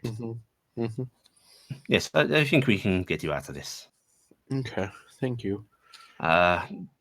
See me in a few days, perhaps, once you've had a bit of a read. He says, as if, normal to be able to read through that in a few days. Okay. I Right. will try. Okay, I shan't keep you from my brother for too long. I imagine there's only so many refreshments he can serve. And he'll show you to his door. Okay, thank you, sir. Yeah. Whereas downstairs, Capet has been seen to get you all whatever drinks you please. I'm pretty few sure little that he's sandwiches. being regaled with the story of how Jax Landor got hit with a lightning bolt and shot out a window, because that's probably the most important story Capet wants to hear. Yeah. He's pleased with that, although he does express regret that he wasn't able to handle Jax himself, as if he could, the maid. I will lament that I may have fainted when I came in the room to the sudden fireball. Arjun at least one outgoing, at least one saying, to be fair, I don't think we really could have either, other than that. Yes, well, I would have liked to got my hands on the man. Mr. Mask. Yes, sir. Your business with my brother concluded? For now it is, sir. Did you tell him He about... asked, and there's clear curiosity on his face, but he doesn't actually press. He's too polite. Well then, if you'd all come into my study. Okay. And he'll They have lots of studies in this household. They do. Yeah. They study, but do they actually? They really There's 3 do men in the study. house that really want their own separate spaces. his older brother has the biggest study of them all. Takes up the entire third floor. We'll never get to that study. We have to be like gold adventurers to get to that point. And he leads you in. Of course, you are all welcome to think about my offer of patronage. But whether you accept that or not, there is something I'd like to offer you. I want to save most of the house's coppers for helping the city. Otherwise, I would pay you more. But maybe something like this might be useful for you, seeing as... And then he grimaces a bit as if like, oh, I'm being very crass with saying this, but seeing as the loss of your own home. I have with here a few things we were pursuing, but of no immediate import, and I would be willing to separate with one. And he basically pulls out some rolled up pieces of paper, which look very official. Paper, nice. I love paper. Yeah, very nice paper at that. Thick, really smooth, not discolored at all. These are land deeds. Seeing as you don't have a place to call home, well, I imagine you could probably find somewhere here. Maybe you could have one, build one. I'm willing to offer a few of my workmen once they are done helping with the city and its immediate problems, and even some things like lumber or such once this crisis is over. I'm gonna look at Thaldir with the biggest eyes. Whether you use this to set up an actual home or an outpost, as some adventuring companies do. Base off operations, he says, as if like, hey, this is what I've read in adventuring books. So it's one deed for like one established headquarters. Out of character. What was that? It's like one parcel of land that a headquarters could be built on. Yes. Basically, an area of land that you would have official ownership over, and basically could do whatever the fuck you wanted with. Sure. Yeah. I have a map drawn up with the locations if you want to see what's available. Kind of. There's multiple locations. Yes, multiple deeds. Your choice of them. Oh wow, these are all really neat-looking places. Yeah, Hey, and Karen, if you look at the main map, there's the splotches. The splotches, yeah. I'm so surprised. Yes. Are you Actually, surprised? as a note, I technically have nowhere. I just have never seen a listing anywhere on the map for it. Huh? For which? Or for what? Yeah, I am actually did gonna that. turn to you and go, hey, Karen, do you know where your grandma lives? Because maybe we could live by her. There is a splotch very close to the mountains where she does actually live. Okay. Oh, is it this one? Yeah. That's actually not she- that far from. Yeah, she's actually We are. further down in this area, so a sizable distance away, especially through maintenance terrain, but technically close. I don't know. We could have an island base. Yeah, the island base is One pretty cool. island base. Do we want to live Yeah. north? Oh, Except for, I will point out one thing. North None of in us the middle do. of nowhere. None of us do have the basically, water. North, basically, just at the edge of the great wilderness, the great big fucking forest that is. Okay. I mean, if we go north, we I- can swing by Winden. I was just saying, remember what was Winden the Capital. capital? Yeah. Yeah, And can someone ping? Because I'm Blind blind. and it's it's over right here. there. Okay, that's over there. Everyone pings it. I didn't ping over here, so there. All right, so we should probably do a party vote.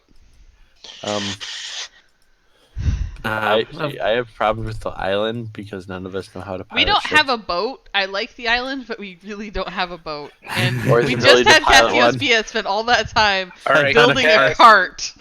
Cass looks at the wheels, takes them off, and goes, "Should be good." It actually floats. What's Ford the river. I was just saying, what's the one gotta for put up Oregon that Trails? little pole for Ford the river. Ford everything. Cock and Ford or whatever. Ford everything. No. I'm Well, kind of not tempted by Fording. down here and by over by Carrick's mom. I'm Grandma. most tempted by this one because I'm not sure I really want a border property. Yeah, I was gonna. I mean, I was gonna say, there's a lot of them over in this area, like right here. Of course, we were looking at these locations for all their value in trade purposes. Of course, the one at the border of Barast, it's rather obvious. Easier trade with Noran rather. Easier trade with Noran is valuable. And the lake nearby, it's said to be rich in certain fish that are quite desirable, and some minor pearl deposits. The one down here, and he actually points at the one on the southern border. That was Wow. I'm assuming it was very cheap. Well, no, it wasn't. This was supposed to be trade with the southern tribes before this nastiness happened. But well, if you're planning on venturing down there, don't know why you would. It's convenient, at least. The hills around it keep it rather hidden. Over here, and he basically pings the coastal one. Of course, to set up a port of our own to trade with neighboring countries, and frankly, the fishing in the area is very good. We got this one cheap. He says quite plainly. If you are capable of sailing, then Sadir is not too far away. It's a nice town. Well, an island. It's nice. Cass actually goes, it's a nice town, and they have a really nice temple to Tamari. So I've heard. The one here, this mountainous region, we actually discovered deposits of valuable minerals there. If a mine was set up, it could be quite valuable. Geologist is wiggling. Yeah, and well, up here, the lumber is very, very good if you can brave the creatures. Although I imagine for your party, it wouldn't be too much worry and may be, in fact, another source of value. Monster hunters. All right, so out of character talk. Yep. Now it's time for you guys to deliberate on this. You know the worst part? I like There's that 3 one. more that keep moving. I like that one. What? I have icons on. Archie's little bubbles are about the same color. Oh, yes, they are. Yeah. The first time when this first was up here and these were all there, I'm like, there's 3 really close together. And then it took me where the map swapped to go, oh. Yeah. Cass really doesn't like the northern one. Yeah, I will say, out of character, there will be a valuable resource at each, essentially. I don't mind the idea of the northern one by virtue of it does seem to fit us. Mm-hmm. Yeah, but that's kind of close to her hometown too.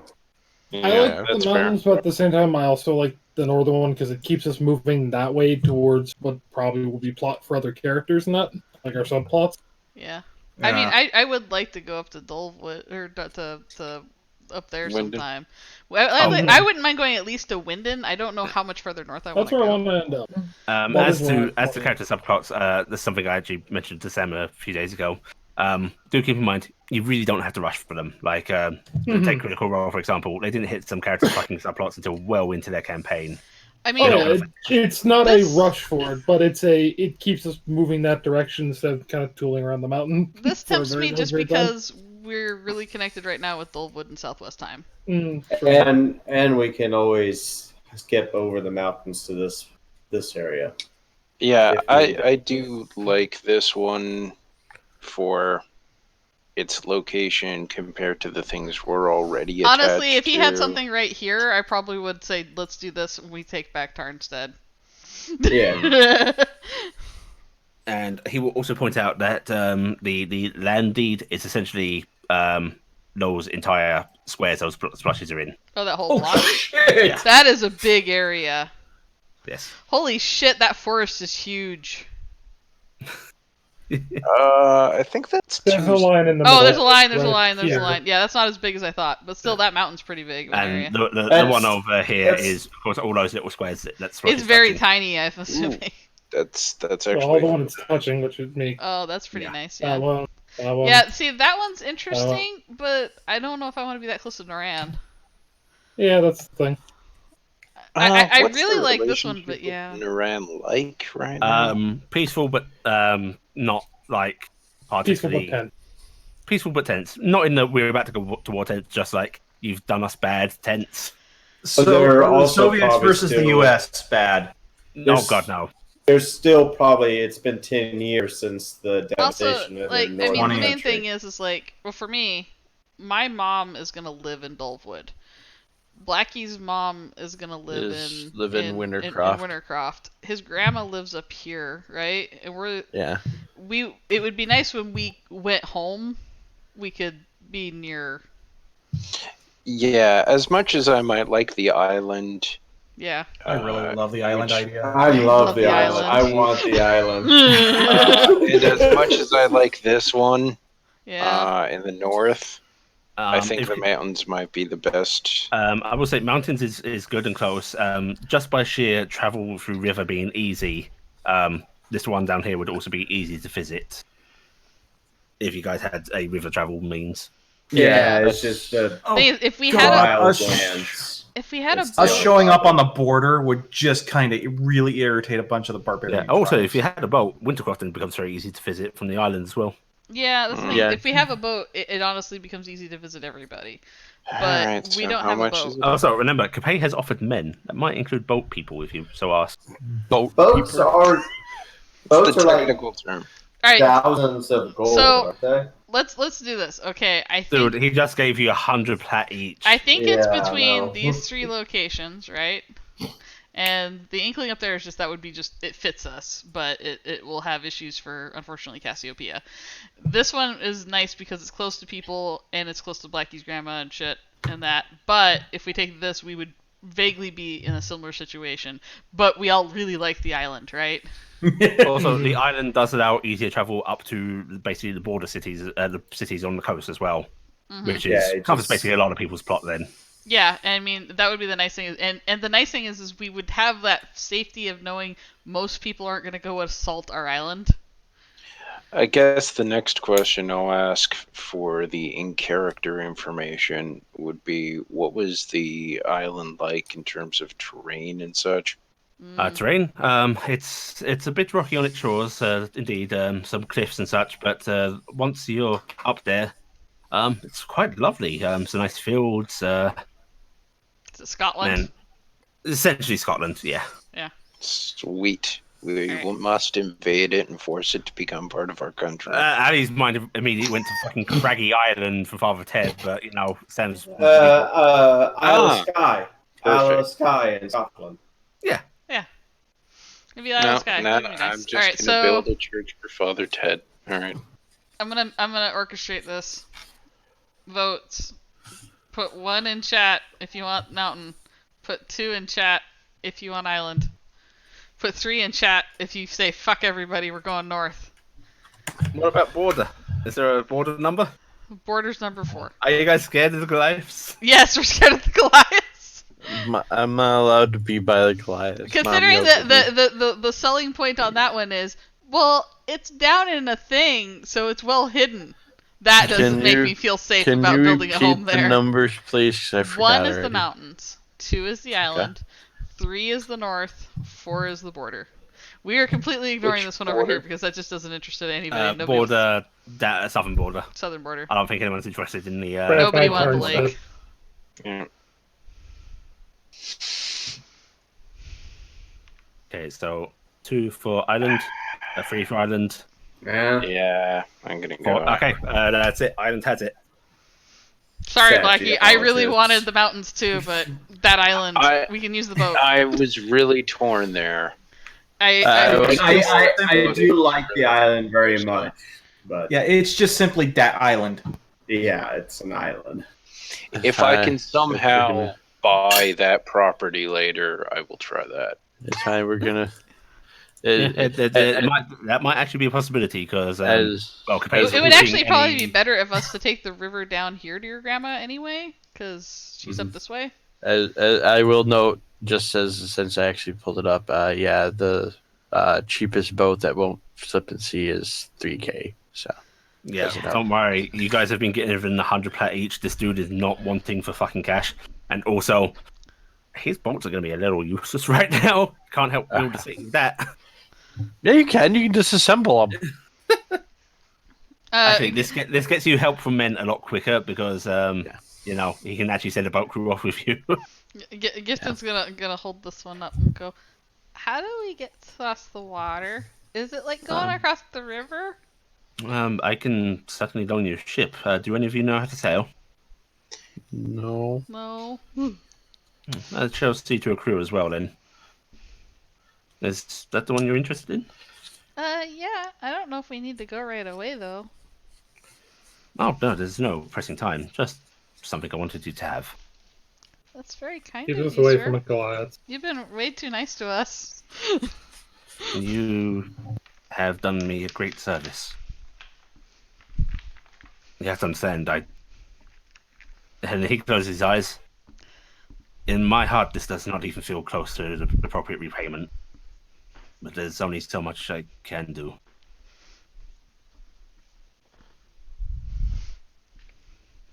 Oh. It is a lot, sir. It is a lot. And he shakes his head. He clearly disagrees. This paltry in comparison to saving his daughter. Could we have a minute to talk about the patronage or the retainer? Certainly. I mean, you're free to go away and talk about it if you wish, or you can simply take my sitting room. I look over at everybody. Maybe we should just sort it out before we all wander off to our other things again. Or That do you perhaps have might any be questions best. about it? I don't know if you have concerns. What's the difference between being a patron and being retained? Expectations of service, basically. If you were on retainer for me, you would be expected to drop any other work and come work for me when I ask. Patronage, I basically want you to do what you do and go out there, be heroes.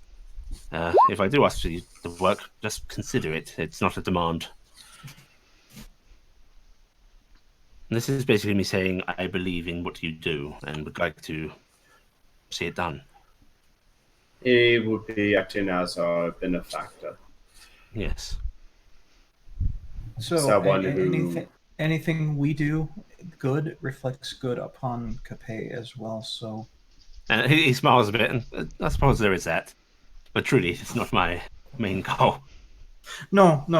But helping us helps you, and Okay, so it's not like it's a contract or anything. No. It's No.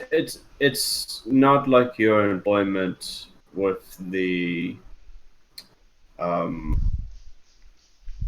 sorry, I never actually got the guy's name. Alaska. Yeah, I don't know where you're going with this one. The seamstress, the clothing that you make. Oh, we kind of have a loose agreement. Yes. So he is allowing you to work with him, Mhm. and you provide services, clothing for his sale. Oh, okay.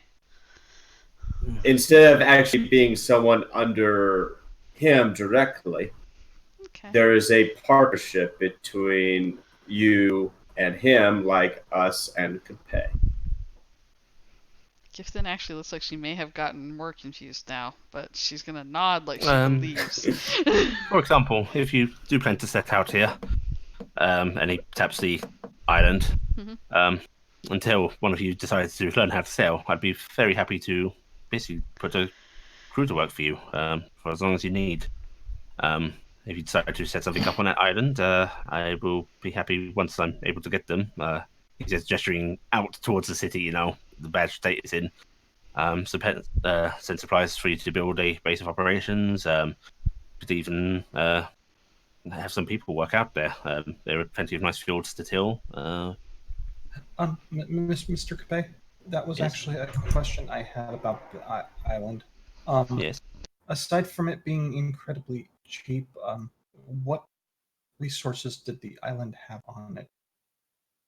Frankly, we have not mapped it out enough to tell. I do believe the island was a purchase on one of my brother's whims.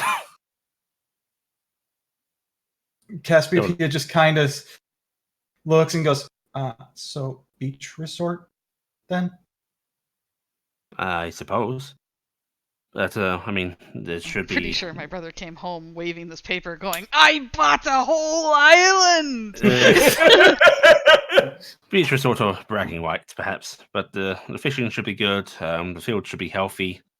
If there are any resources beyond that, well, then I suppose you're very lucky. Yeah, I think we should talk for a minute, and then maybe we can get back to you, or maybe we'll decide we need to talk more. But if you don't mind us using your sitting room for a minute. Be my guests. Okay. And, Thank you so much, Mr. Lord Capacer. No, thank you. And basically, you are seen out, and one of these servants will take you to the sitting room and let you all settle down there. And she'll go, does anybody want drinks or? I'll take the water. Water? Yep. A cider would be nice. Cider? Yeah. Water would be okay with me too, please. Yep. Giffen, are you eating your oranges? What? Your oranges. The oranges I've been giving you. Is that what they're called? Yes. Oh. Yeah, I've been putting them under the bed.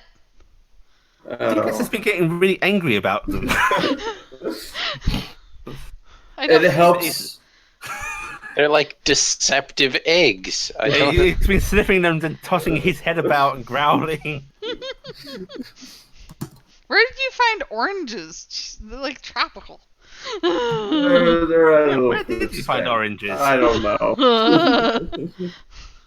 The thing is, he thinks they're oranges, but they're not. I'm gonna go. So, it doesn't sound like it takes anything on our part. Is it okay? I'm hesitant to sign up for servitude, but it doesn't sound like that's what they're looking for. It sounds like he wants to enable us. Yes. I mean, after getting yelled at by my mother, I kind of come up with the idea that, and like the Shirey were doing quite a bit, and I think he would like, if he really needs to have aid from us, that to be on the ground floor, so to say. Mm-hmm. Wait, you were yelled at by your mother? Yes, he disappeared one morning. You know who his mother is, Valdia. For to make like 5 someone grow minutes. up. Isn't she in Wintercroft? I thought you would mention that. Yes, she is, and she shouldn't be staying there. I didn't think you were gone that long. No, I had some assistance. There in Wintercroft is your mother staying? She's staying at the Warm Hearth. That sounds like a nice inn. I want to go there sometime. It was a very nice inn. I hope your grandma's not sad that we didn't. Also, take I the think place I have a closer to her. stepdad now. You ain't bringing that part up. Yeah, I was gonna go. I hope your grandma's not unhappy that we didn't take the place near her, but I kind of like the idea of the island. It would be so much safer, I think, maybe. Wait, are sea monsters real? Are they like ghosts? Probably. In what way? Like Not ghosts real, are but really real. not Like- like people tell stories about ghosts, but like, you know, they weren't, and then they were, and then Dingus had to bite one. I'm sure many things are like that. Oh, I don't like that. The water is the one place where not much has been explored. But it'll be really neat because I've never been on a boat before. Like a big house on water. That sounds strange. But about the patron thing, I think I like the sound of that more than the retainer thing, because then we can do more what we want. Mm-hmm. Yeah, and I mean, I don't know how else we're going to get to this island, honestly, if we don't have a patron. they may not be the largest noble family out there, They're but nice people. and they've taken care of us. Yeah.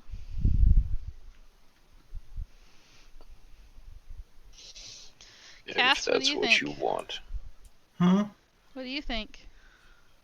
Stop eating that salad. Island would just be nice. No, I'm talking about the patron. Oh, Cat is just daydreaming about island home. yeah. She's just dreaming of all the money that we've been told we're getting. Yeah. Yeah. With Yeah. it. Like get an island. Hmm. Oh wait. Yeah, we literally skipped that part, didn't we? We just went for tons of money and an island. We won the lottery. The patron thing would be useful in the long run because it would provide us a means of support continuing forward. And he can help us with sensitive issues that some of us are dealing with. And I kind of look over at Carrick. He's also the only person who hasn't actively stabbed us in the back for shit that's been anyone in position of power in the last 3 weeks. And out of character, the Shireve didn't either. Yeah. And out of character, for any of those that are even remotely well read or have had experience like Cass, you may know about this just because the mercenary company may have had a couple of patrons at some point. It is essentially a no strings attached. I like what you do. Keep doing it. I would like to subscribe to your newsletter. Yeah, Yeah. that's what Cass was saying earlier. It's or something every month. Basically, depends. You'd probably have to talk to him further about it. Basically, either you go places, and if they will, they'll accept essentially a IOU that could pay them covers if they know how noble houses work, or he will basically just send you funding wherever you are. I'm just a med. It's basically Middle Ages Patreon. Honestly, out of character, I can't see a single reason we wouldn't go for this because it's way better than retainer shit. The comment that Hattan had made me go, just setting the little notes. Today we killed 5 bugbears. Said note off. Sending fingers. Find attached. Yep. Yep. So out of character, sincere how do we all goal. feel? Because I think that's a good thing to establish. I say go for it. Yeah. RG? Sorry, I'm stretching. Out of character?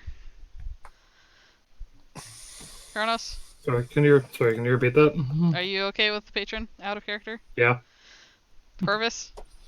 Out of character, yeah. In character, he's gonna just remain silent. Okay. So Well, he's not objecting, so cool. So we'll just basically say motion carries because the characters that are being reserved about it are being reserved about it enough to let it go, and then we'll just do it. And then you basically have Carrick and Gifted her like, sure. Yeah! We're gung ho! Yeah!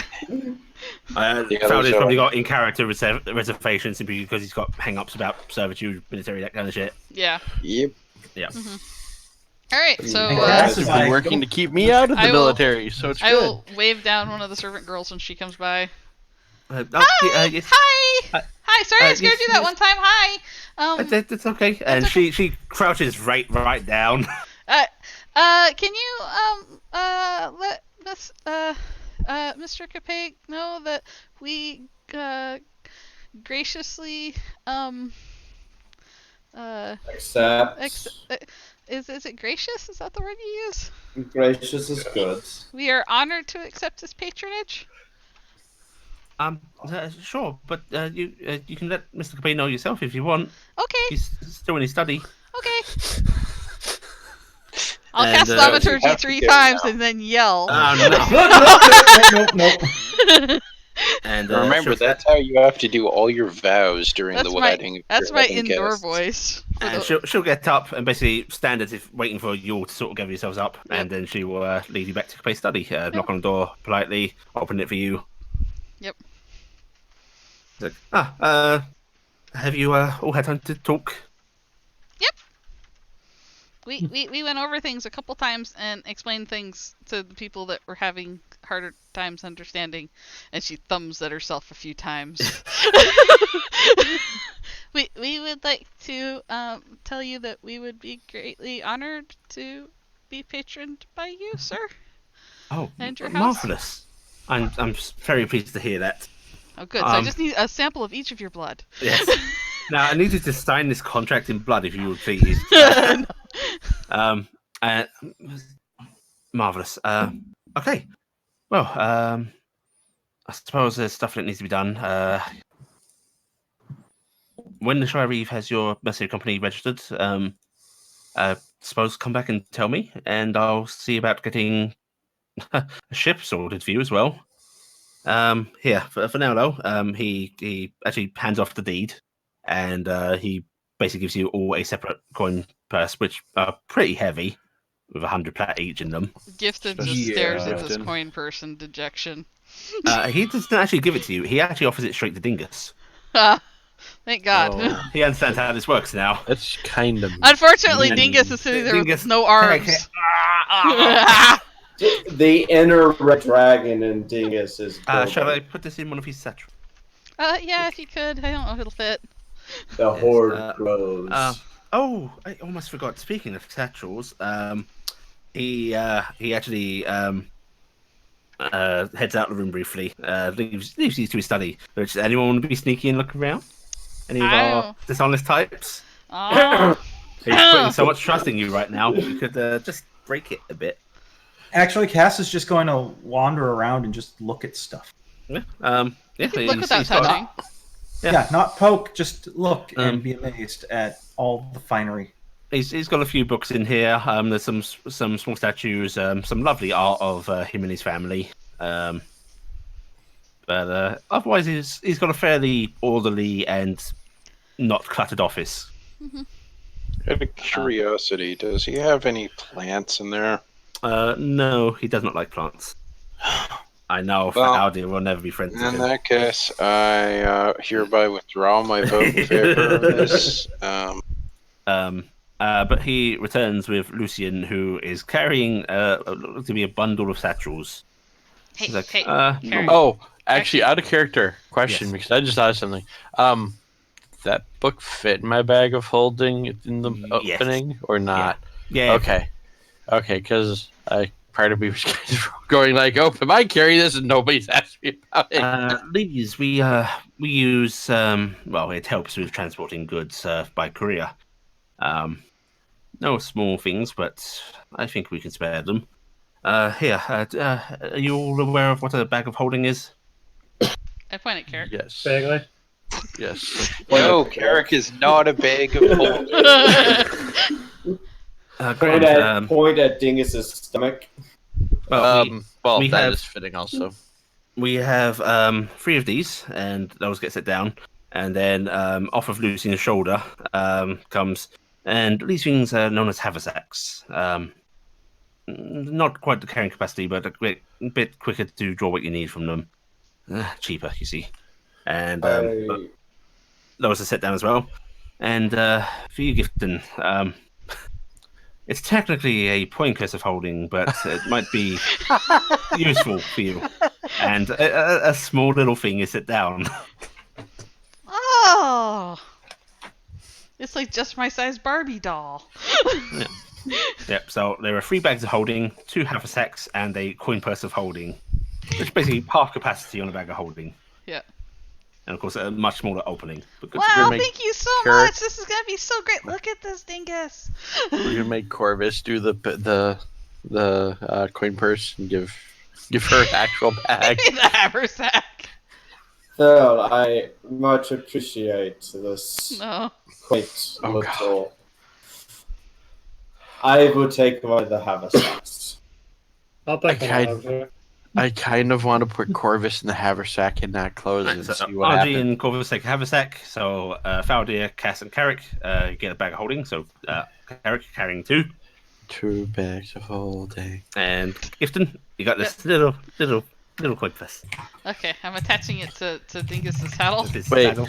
Yeah. Wait, do the bags I'm of gonna start moving holding all the coins explode into when you it. put one side of each other again? One. Yeah, don't do that. They open up 2, a plane to the astral rift. 3. So rift who to the wants astral new plane, rather. characters? Oh, RG. Scream, it ends. RG. I want to show you something. RG. Let's see what. RG, pay attention. Actually, Whoosh. I'm gonna go across the room. is Marist here, by the way? Maris is not here, no. I The can't do person that who for like a brought day. them in, the person who was talking was Lucian. Elder Capay. No, younger Capay. That's what I meant. That's actually who I meant for some reason. I'm confusing the mages. Okay, he looks at his bag of holding, looks at new bag of holding. Don't Because stack. he doesn't know much about him. Don't put those inside of each other if that's what you're thinking. In fact, I was about caution to to ask all of you: about do not that. put those inside of you. They will open up a nasty rift and kill you all. Stay away Okay. from my bag. That was the kill switch for Corvus. Oh God. Oh God.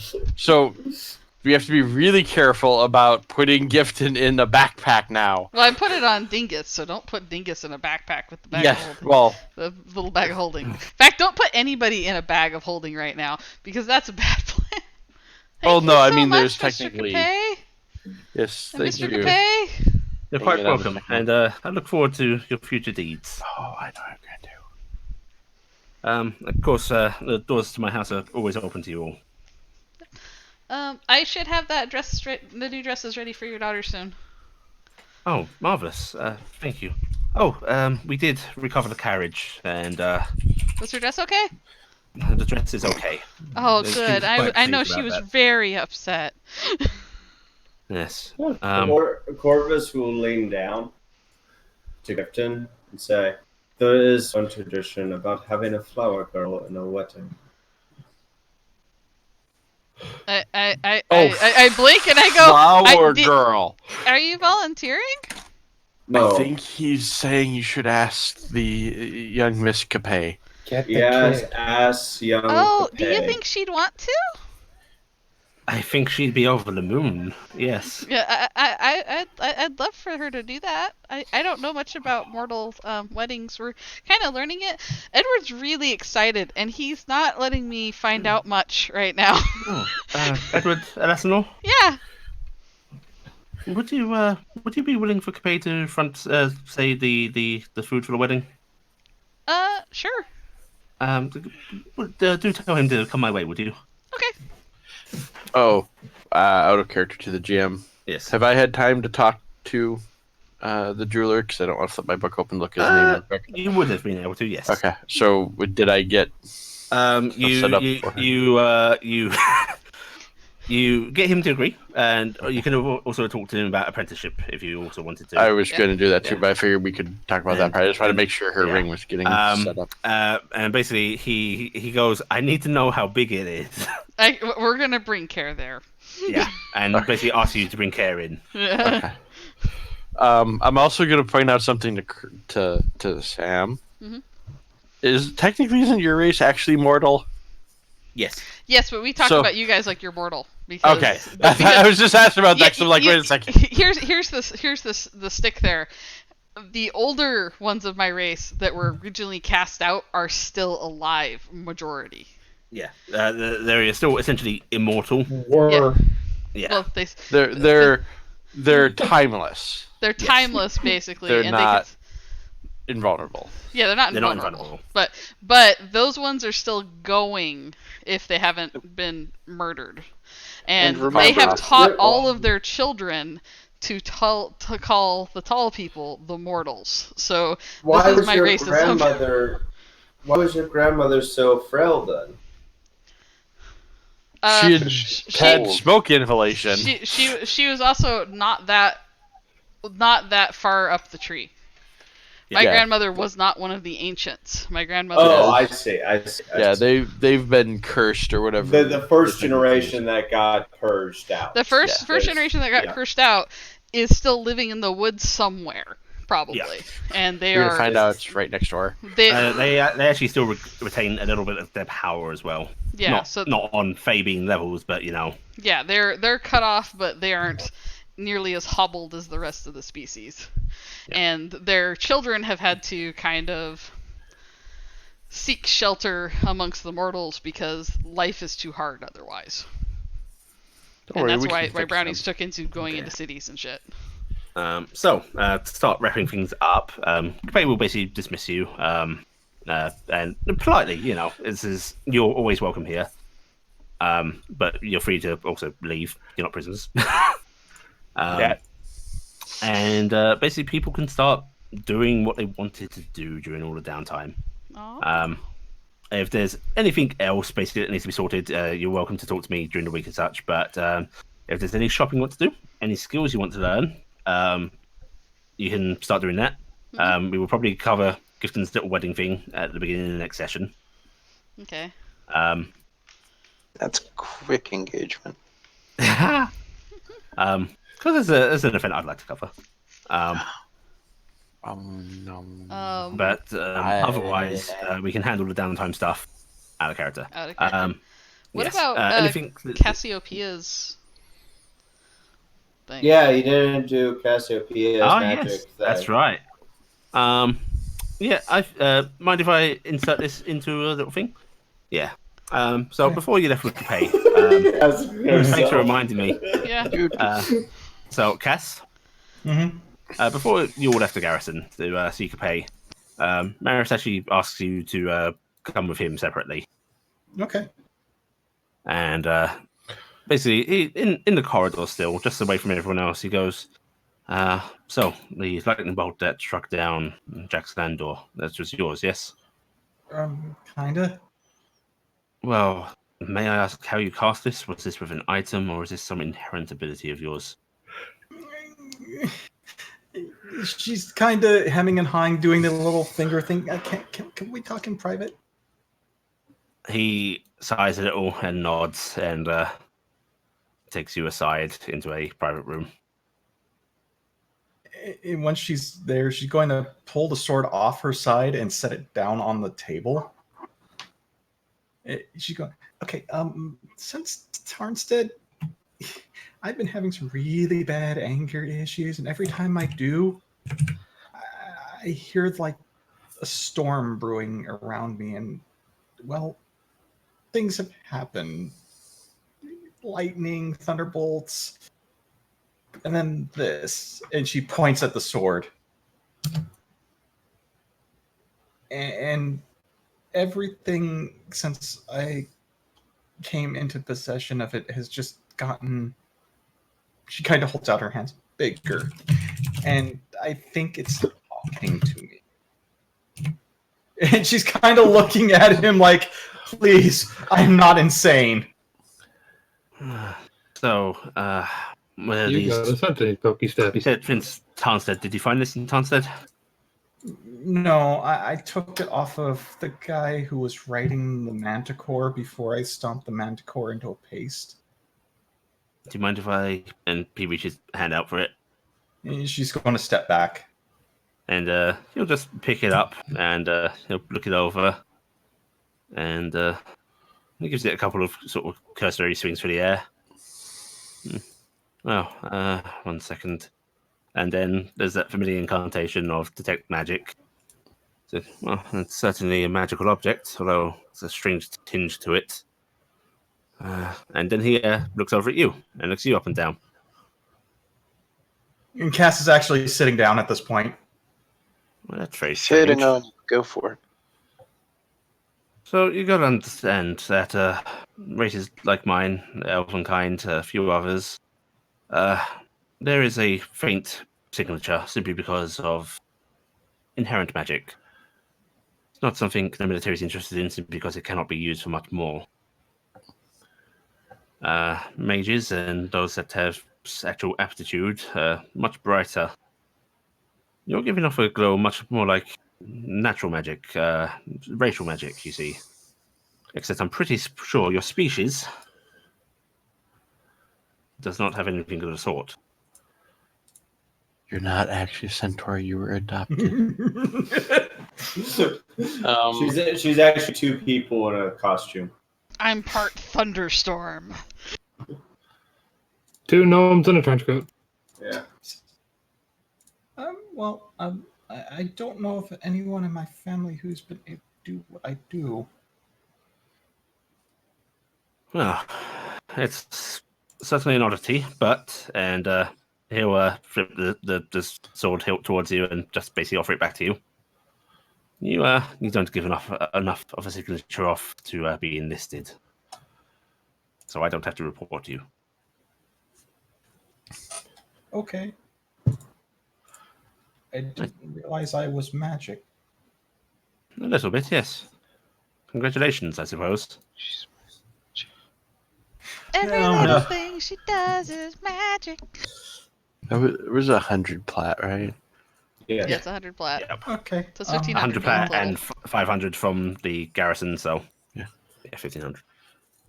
So this sword talking to me is fine, or is that in my head?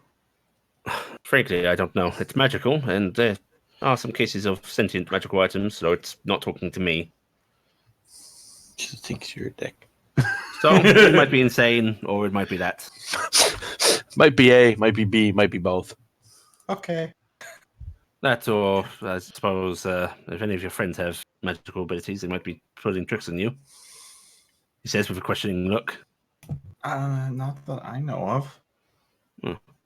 Then He says, Boy. knowing you're probably sanity with or the Fae. sword.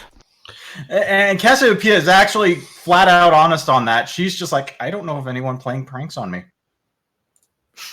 Magic sword or insanity. Then I wish you luck on figuring it out. Okay. Well, thank you, Mr. Sir Maris. If you do come into any more abilities, though, he says, still staring at you, obviously looking at the glow you give off. Well, I suggest you report to the military because you may be good for the go of Megir or something, or whatever the Barassians call them. Whatever that be, I don't know. You would be for the major battalions, aerial ones, and you don't want to dodge that. Trust me. And her head just tilts and goes, Well, I'm sure they'd have a. Why? Well, with the right gear, although I think that might be a bit of a challenge for them, he says, looking at your legs. That's a whole different anime. Okay. Well, if I start being able to throw like fireballs, I'll let someone know. Nice. Do. Well, that's all I needed to see you for. And all of a sudden, her eyes go wide, and she's like, "I need to go hit someone." And she almost turns on heel and just kind of starts arcing up as she's storming down the corridor. Which, turning on hill is very impressive for a centaur. Yeah. There's a lot of. It's actually a lot of clop, clop, clop, clop, clop, clop, clop, clop, clop, clop, clop, turning. Now, is this the point where everything was ending? No, this is the point where you guys were leaving the keep to go to Capes, basically. I'm assuming that Yeah. you're getting us on the way out of Capet. There's something. Yeah, she's kind of been doing that passive anger. And just as we're leaving, she's like, Corvus? Yes. Oh, Corvus. Killed him. Oh my god. Died before you touched him. Mm-hmm. Give me 1 second. I need to feel roll like this. there's an attack being rolled. That can't be right. There's harmony within our group. Yeah. We're gonna have a wedding, guys. I'm gonna sing this. Well, So- we're not all for getting de- married. For decking someone, That's a punch. can I just use my kick? If you want to use your foot, yes. Otherwise, if you're punching, you use unarmed. Yeah. Okay. I don't have unarmed set up. But yeah, Just roll standard. a d20 plus your strength plus. Yeah. Proficiency. That's what I was missing. I was missing the strength. Roll d20 plus 7. Oh my. She's holding off considering- and decking Yeah. Corvus. Yep. Corvus, AC. 16. Right. Cass, go ahead and roll your D1 plus strength. Oh, she just punched. Yeah. Can I try? Oh, okay. This is pretty surprised, so I'm pretty sure I can't do anything.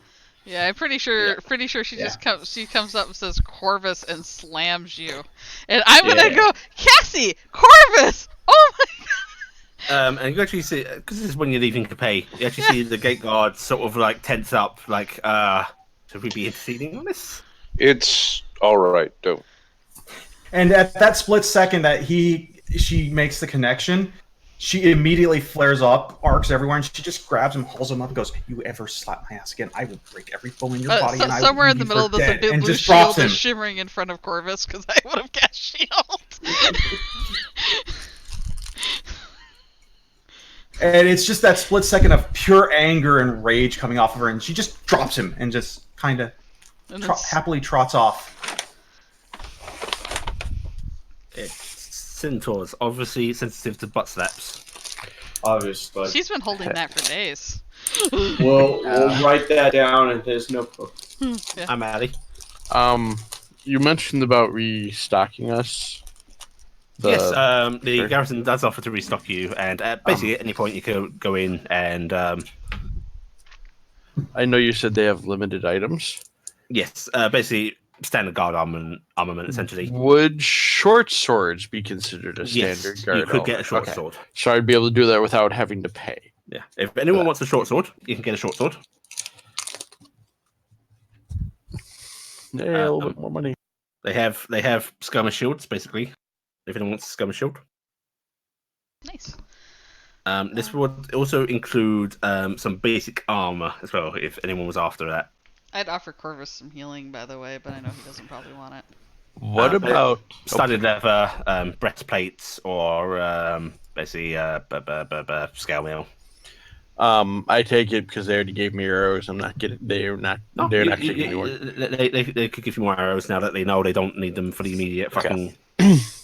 So I'll get myself back up to. Can I grab some quote unquote lancets, which are daggers, scalpels? No, they don't carry daggers or anything. Yeah, the military. Is still in use. Yeah. I was thinking that is pretty much military equipment. So yeah. Fair enough. Okay. There are also pole arms, crossbows, that kind of jazz. Nice. So there's quite a few things we could possibly get without having to invest. Yeah. That's handy to know. Right. Otherwise, we will basically end the session there. But I'm stood around if anyone wants to talk purchases or shit like that. And I will even allow some negotiation roles for your downtime. As far as I'm concerned, downtime is now happening. So you can get your skills that you want to learn in. If there's anything you want to purchase and think you could get a discount on it, talk to me and we'll roll discount stuff. But it can be handled anytime during the week. But I'm still here now if you want to do it now. I'm gonna ask a weird